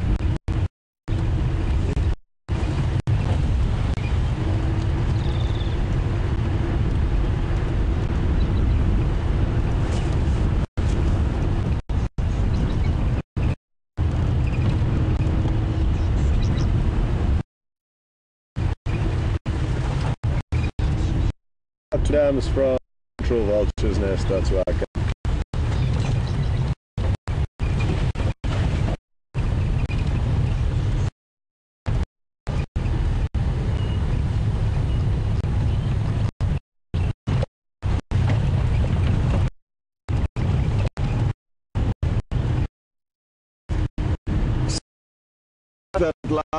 Of the line that's also crossed one of the quarters of our property, so one of the but that's not to mean that other very interesting animals.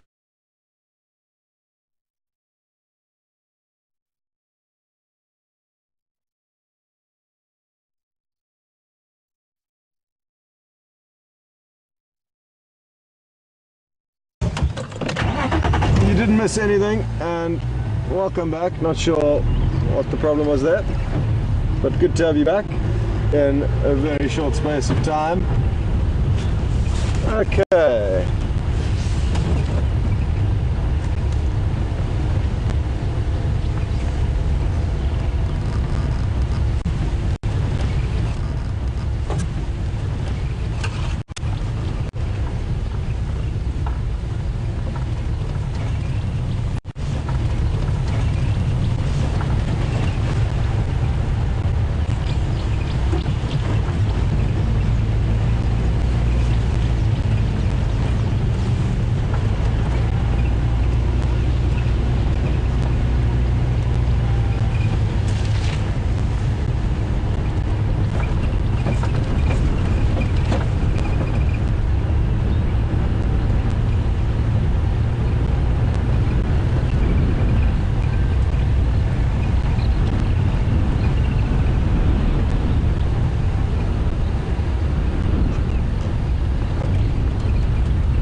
So we're just approaching Twin Dams now.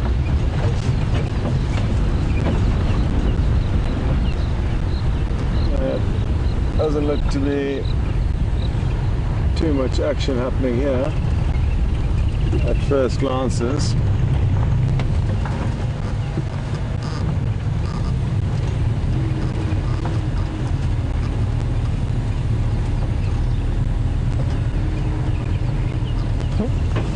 Well, these blacksmith plovers appear to be having an altercation with a Burchell's starling. Now, what exactly the problem could be, I'm not entirely sure.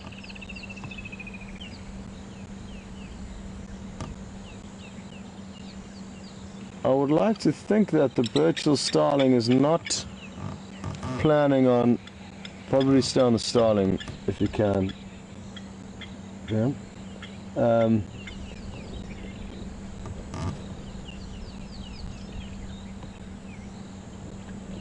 I'm not sure what it is exactly that they may be having an altercation about, because they don't nest in the same places, and I have seen starlings and other birds that nest in tree cavities having altercations with other birds that also nest in similar places, but in this case that is not the scenario. If it was the Burchell's starling and the yellow-billed hornbill, or sorry, that's a red-billed hornbill, were fighting with one another, that would be more understandable because they both nest in cavities. But who knows, maybe these blacksmith plovers, or as they're now known, lapwings, have a few tiny chicks that maybe the Burchell's starling is interested in trying to catch and eat. I'm not entirely sure.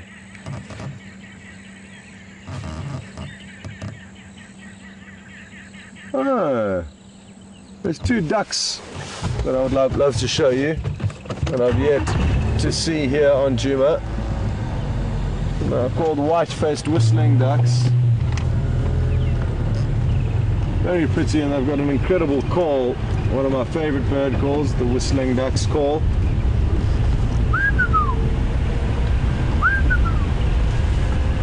Kind of how their call goes. And we should get a good little gap coming up here, and we'll be able to zoom in on them.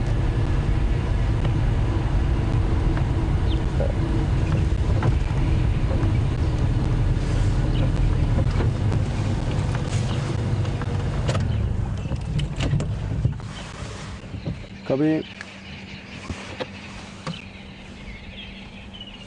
I'm finding them. So we are a bit far away, but you can see their white faces, hence the name white-faced, and then whistling duck due to their whistle-like call.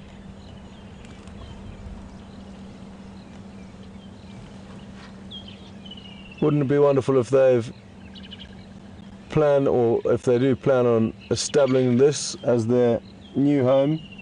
Dynamics will be changing quite greatly with the dams over the next few weeks and the bird life that we find in them, and that's due to the fact that the water levels are ever increasing, and as the water level does increase, especially up into the shallow grassy areas that were initially dry, this provides a lot of good feeding opportunities for ducks, and that is what they're doing right now. They looks like they're busy starting to feed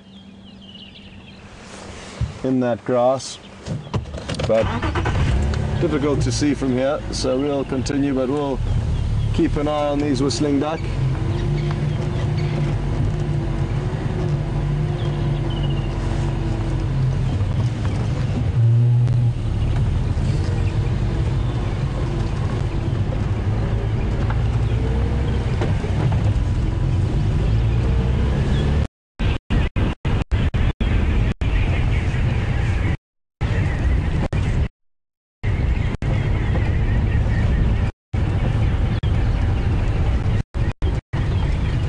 Okay, so just 25 minutes left.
Virginia in Kentucky, good morning, and thank you for asking the question that you did, because I actually should have explained this better. Back when we were watching the starling harassing those blacksmith lapwings, I mentioned that the starlings nest cover trees, that hornbills nest cover trees. I didn't mention where the plover nests, or the lapwing actually nests on the ground. So just in a small shallow scrape, no twigs or nesting material required. They've got an incredibly cryptic and camouflaged egg that they lay, and provided nothing stands on that egg, it will be very difficult for any animals to find it. So there are certain birds that nest on the ground, and that was your question, so I'm glad you asked it, because that bird that we were watching was one that does lay their eggs on the ground. And a few of the lapwing plover-like birds are the same. They are ground nesters. I'm trying to think of some others that nest on the ground, but not too many come to mind. The ostrich obviously do as well.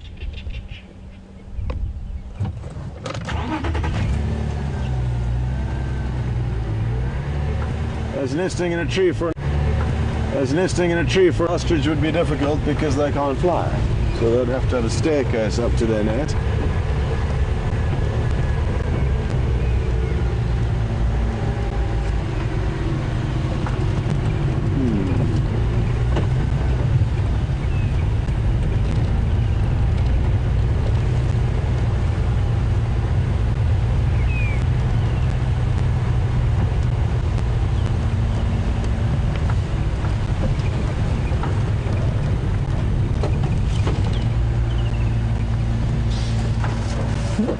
No!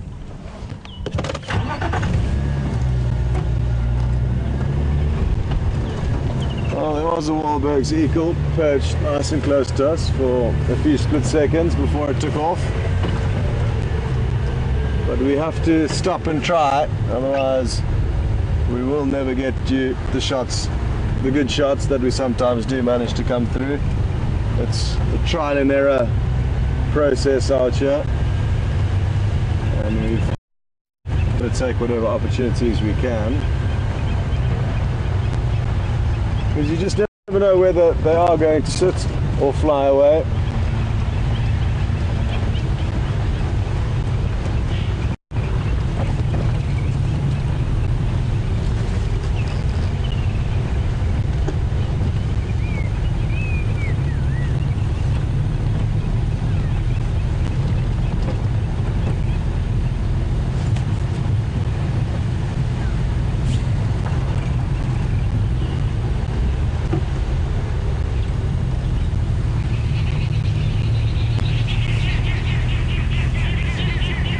Guys.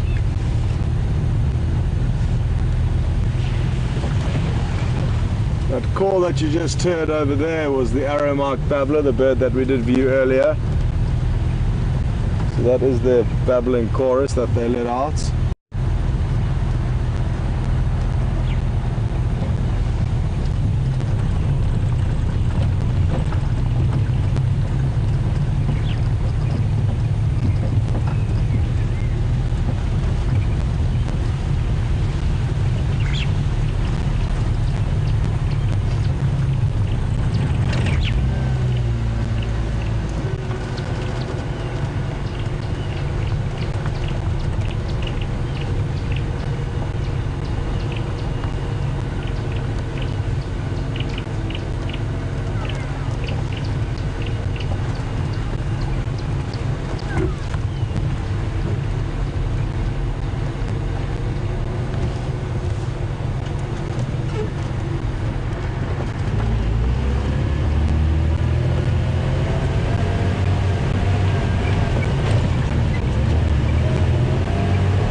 Copy.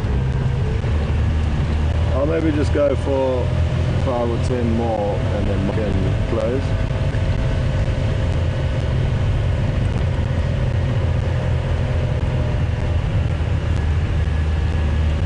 Copy, copy, thank you.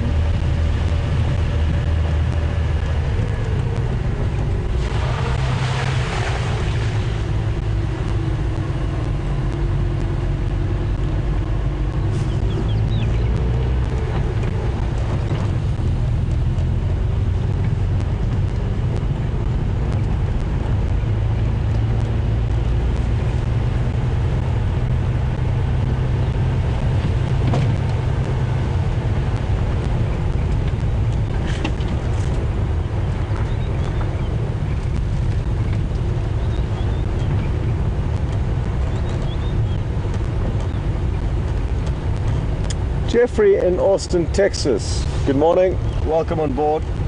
Jeffrey's asking whether any birds in this area get their minerals from eating the soil or licking the soil or certain mineral areas. I'm sure they do, but I actually haven't seen them doing it before. Now, this hornbill appears to be hunting. You can see it scanning in the branches, tilting its head from side to side. And sadly now it's just jumped into a very thick part of this tree, but maybe if I reverse we'll get lucky. It does seem fairly relaxed.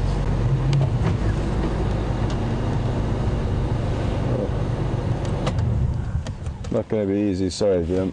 Oh, and there it goes. But I have seen them catch chameleons before, which I wasn't too happy about because I love chameleons, but they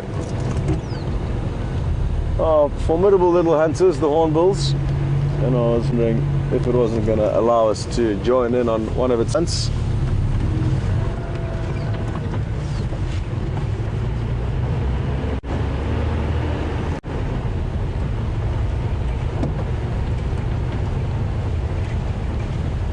So back to Jeffrey's question though, I'm sure they do obtain their minerals from potentially eating or licking certain substrates. I saw a francolin the other day collecting small pebbles that it'll keep in its gullet, which helps their digestion process. So they do that, but quite a few birds do that, get little stones into their crop which help break up food matter.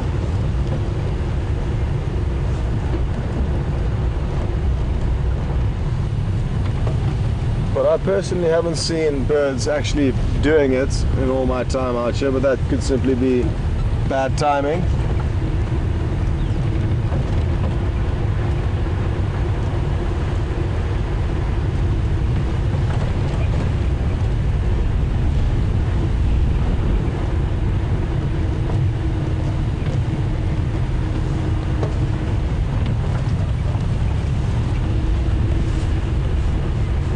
Come here.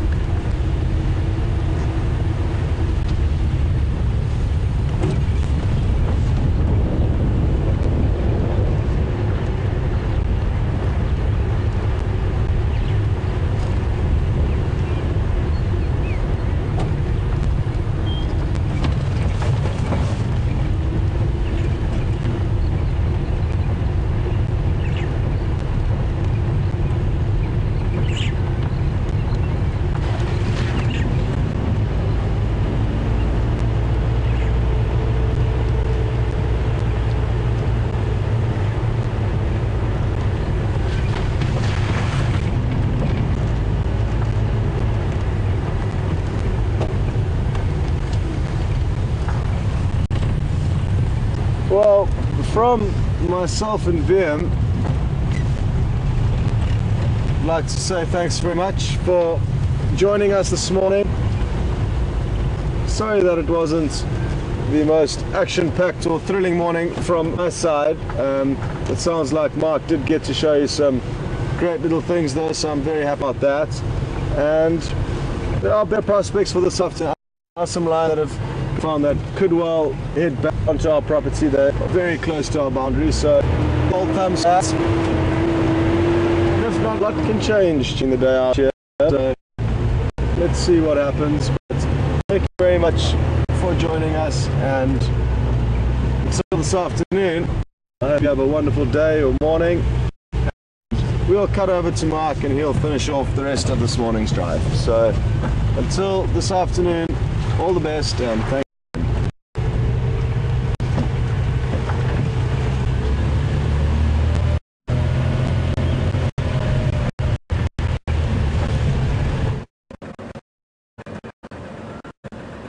Welcome back to Jigga.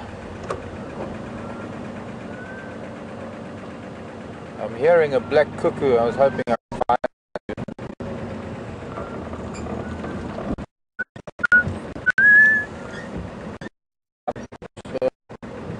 Glare. Not convincing, is it? Not convincing, is it?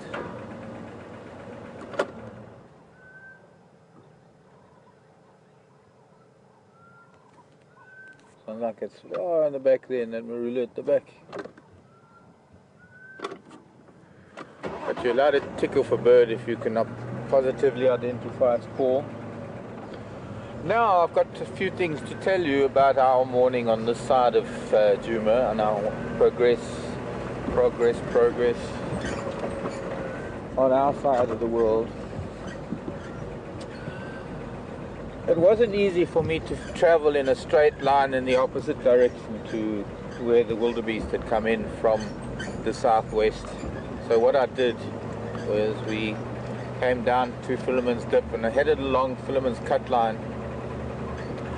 And we found where the wildebeest had come onto the road on Philemon's cut line. They had been running a little bit. And there were also some lion tracks up there as well. And we had a scratch around. We were looking around a little bit. I started getting a little bit excited, but also a little bit despondent, because seeing lion tracks where the wildebeest had been running and sort of adding that to this calf that's missing, sort of feared the worst, that maybe the calf had been taken by lion.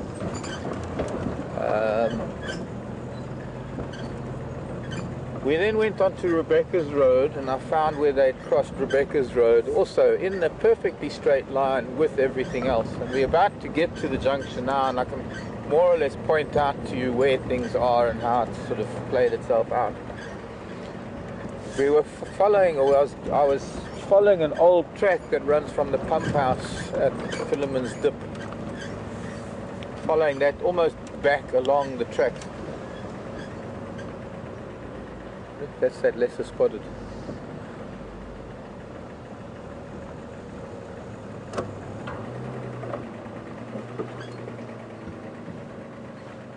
Could be.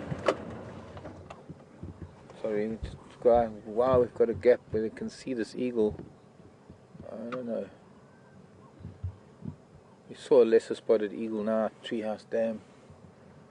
But that one getting a little bit difficult to see any white on the upper side of the tail.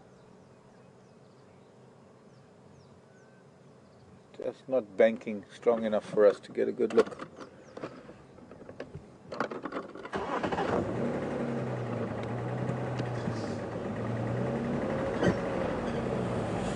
So from Rebecca's Road, because give me 2 minutes, we're going to get to the junction, and I can sort of use hand signals to try and paint a better picture. I suppose the bottom line is, didn't find anything, but it was getting a little bit exciting at one point because of what we were finding. What do we got here? Buffalo tracks. Buffalo, by the way, big round tracks, big round feet like a cow's. Wildebeest, small, narrow hooves, 2 hooves.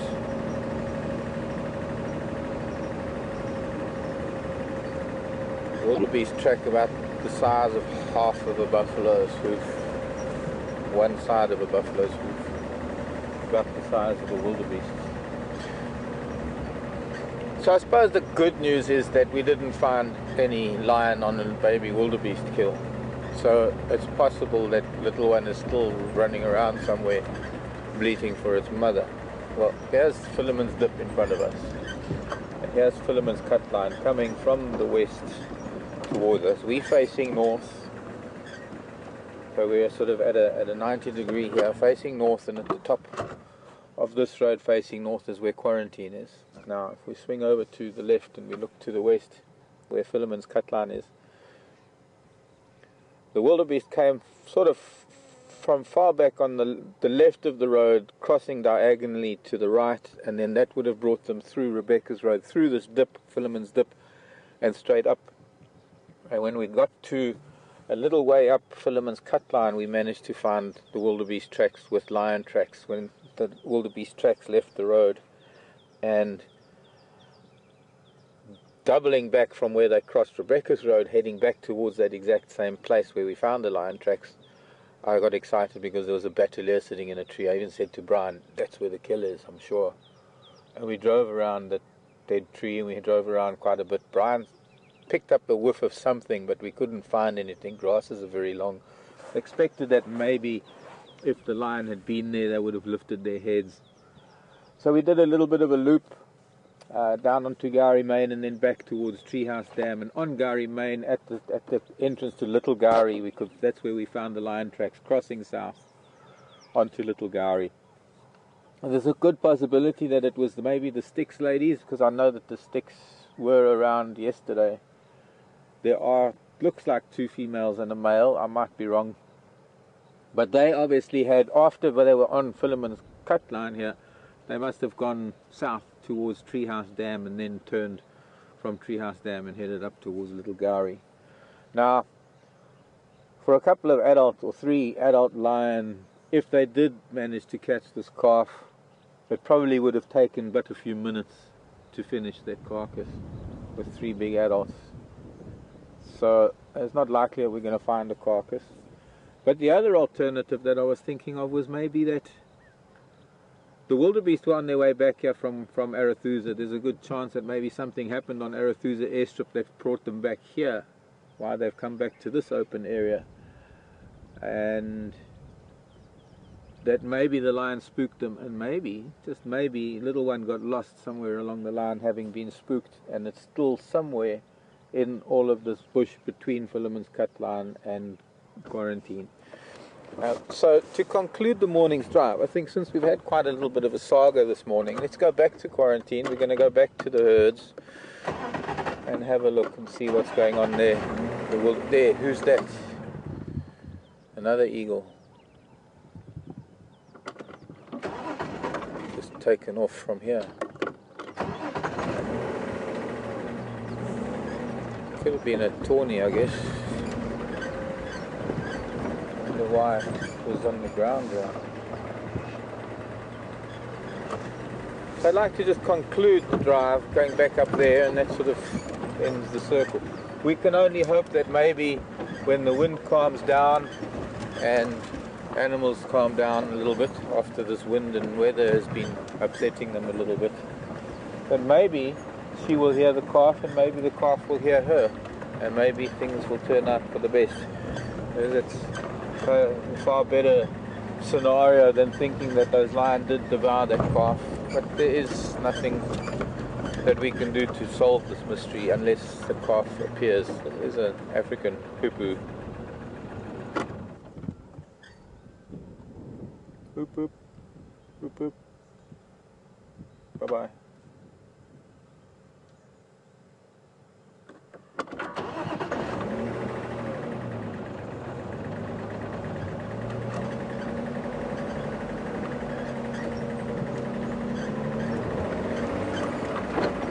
Remind me to find a sausage for you. It looks like the sausages are getting quite big. There might be 1 or 2 that have fallen from the tree. Well, the zebra have been up and down here.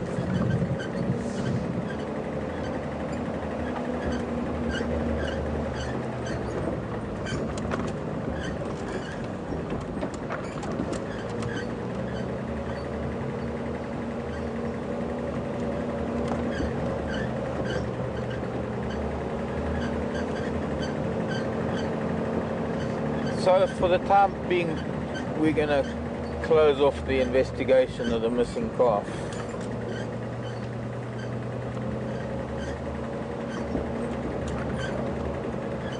If this was any other operation, if I'd been with guests or even if I'd been on my own, I probably would have found those tracks and gone in on foot, followed tracks on foot.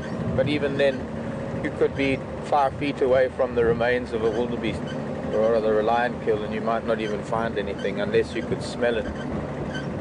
Brian did get a whiff of something at one point. It's difficult for me sitting down here in the cab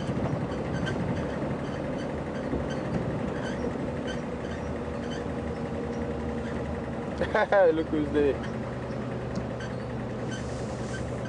The Wendy. Okay, Wendy can go that way, we'll go this way.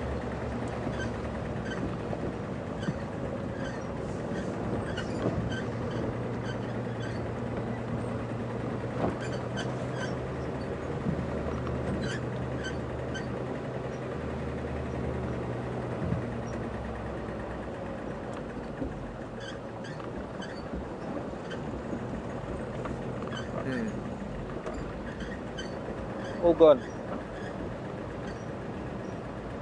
No zebra, no wildies. Unless they headed down towards the dam.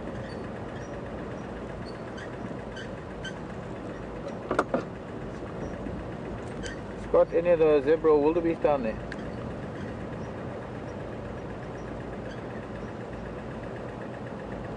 Okay. Oh, they're all down that side, so it's going to take more than 2 minutes to go around there, but we can try go past the shelter. Go past it.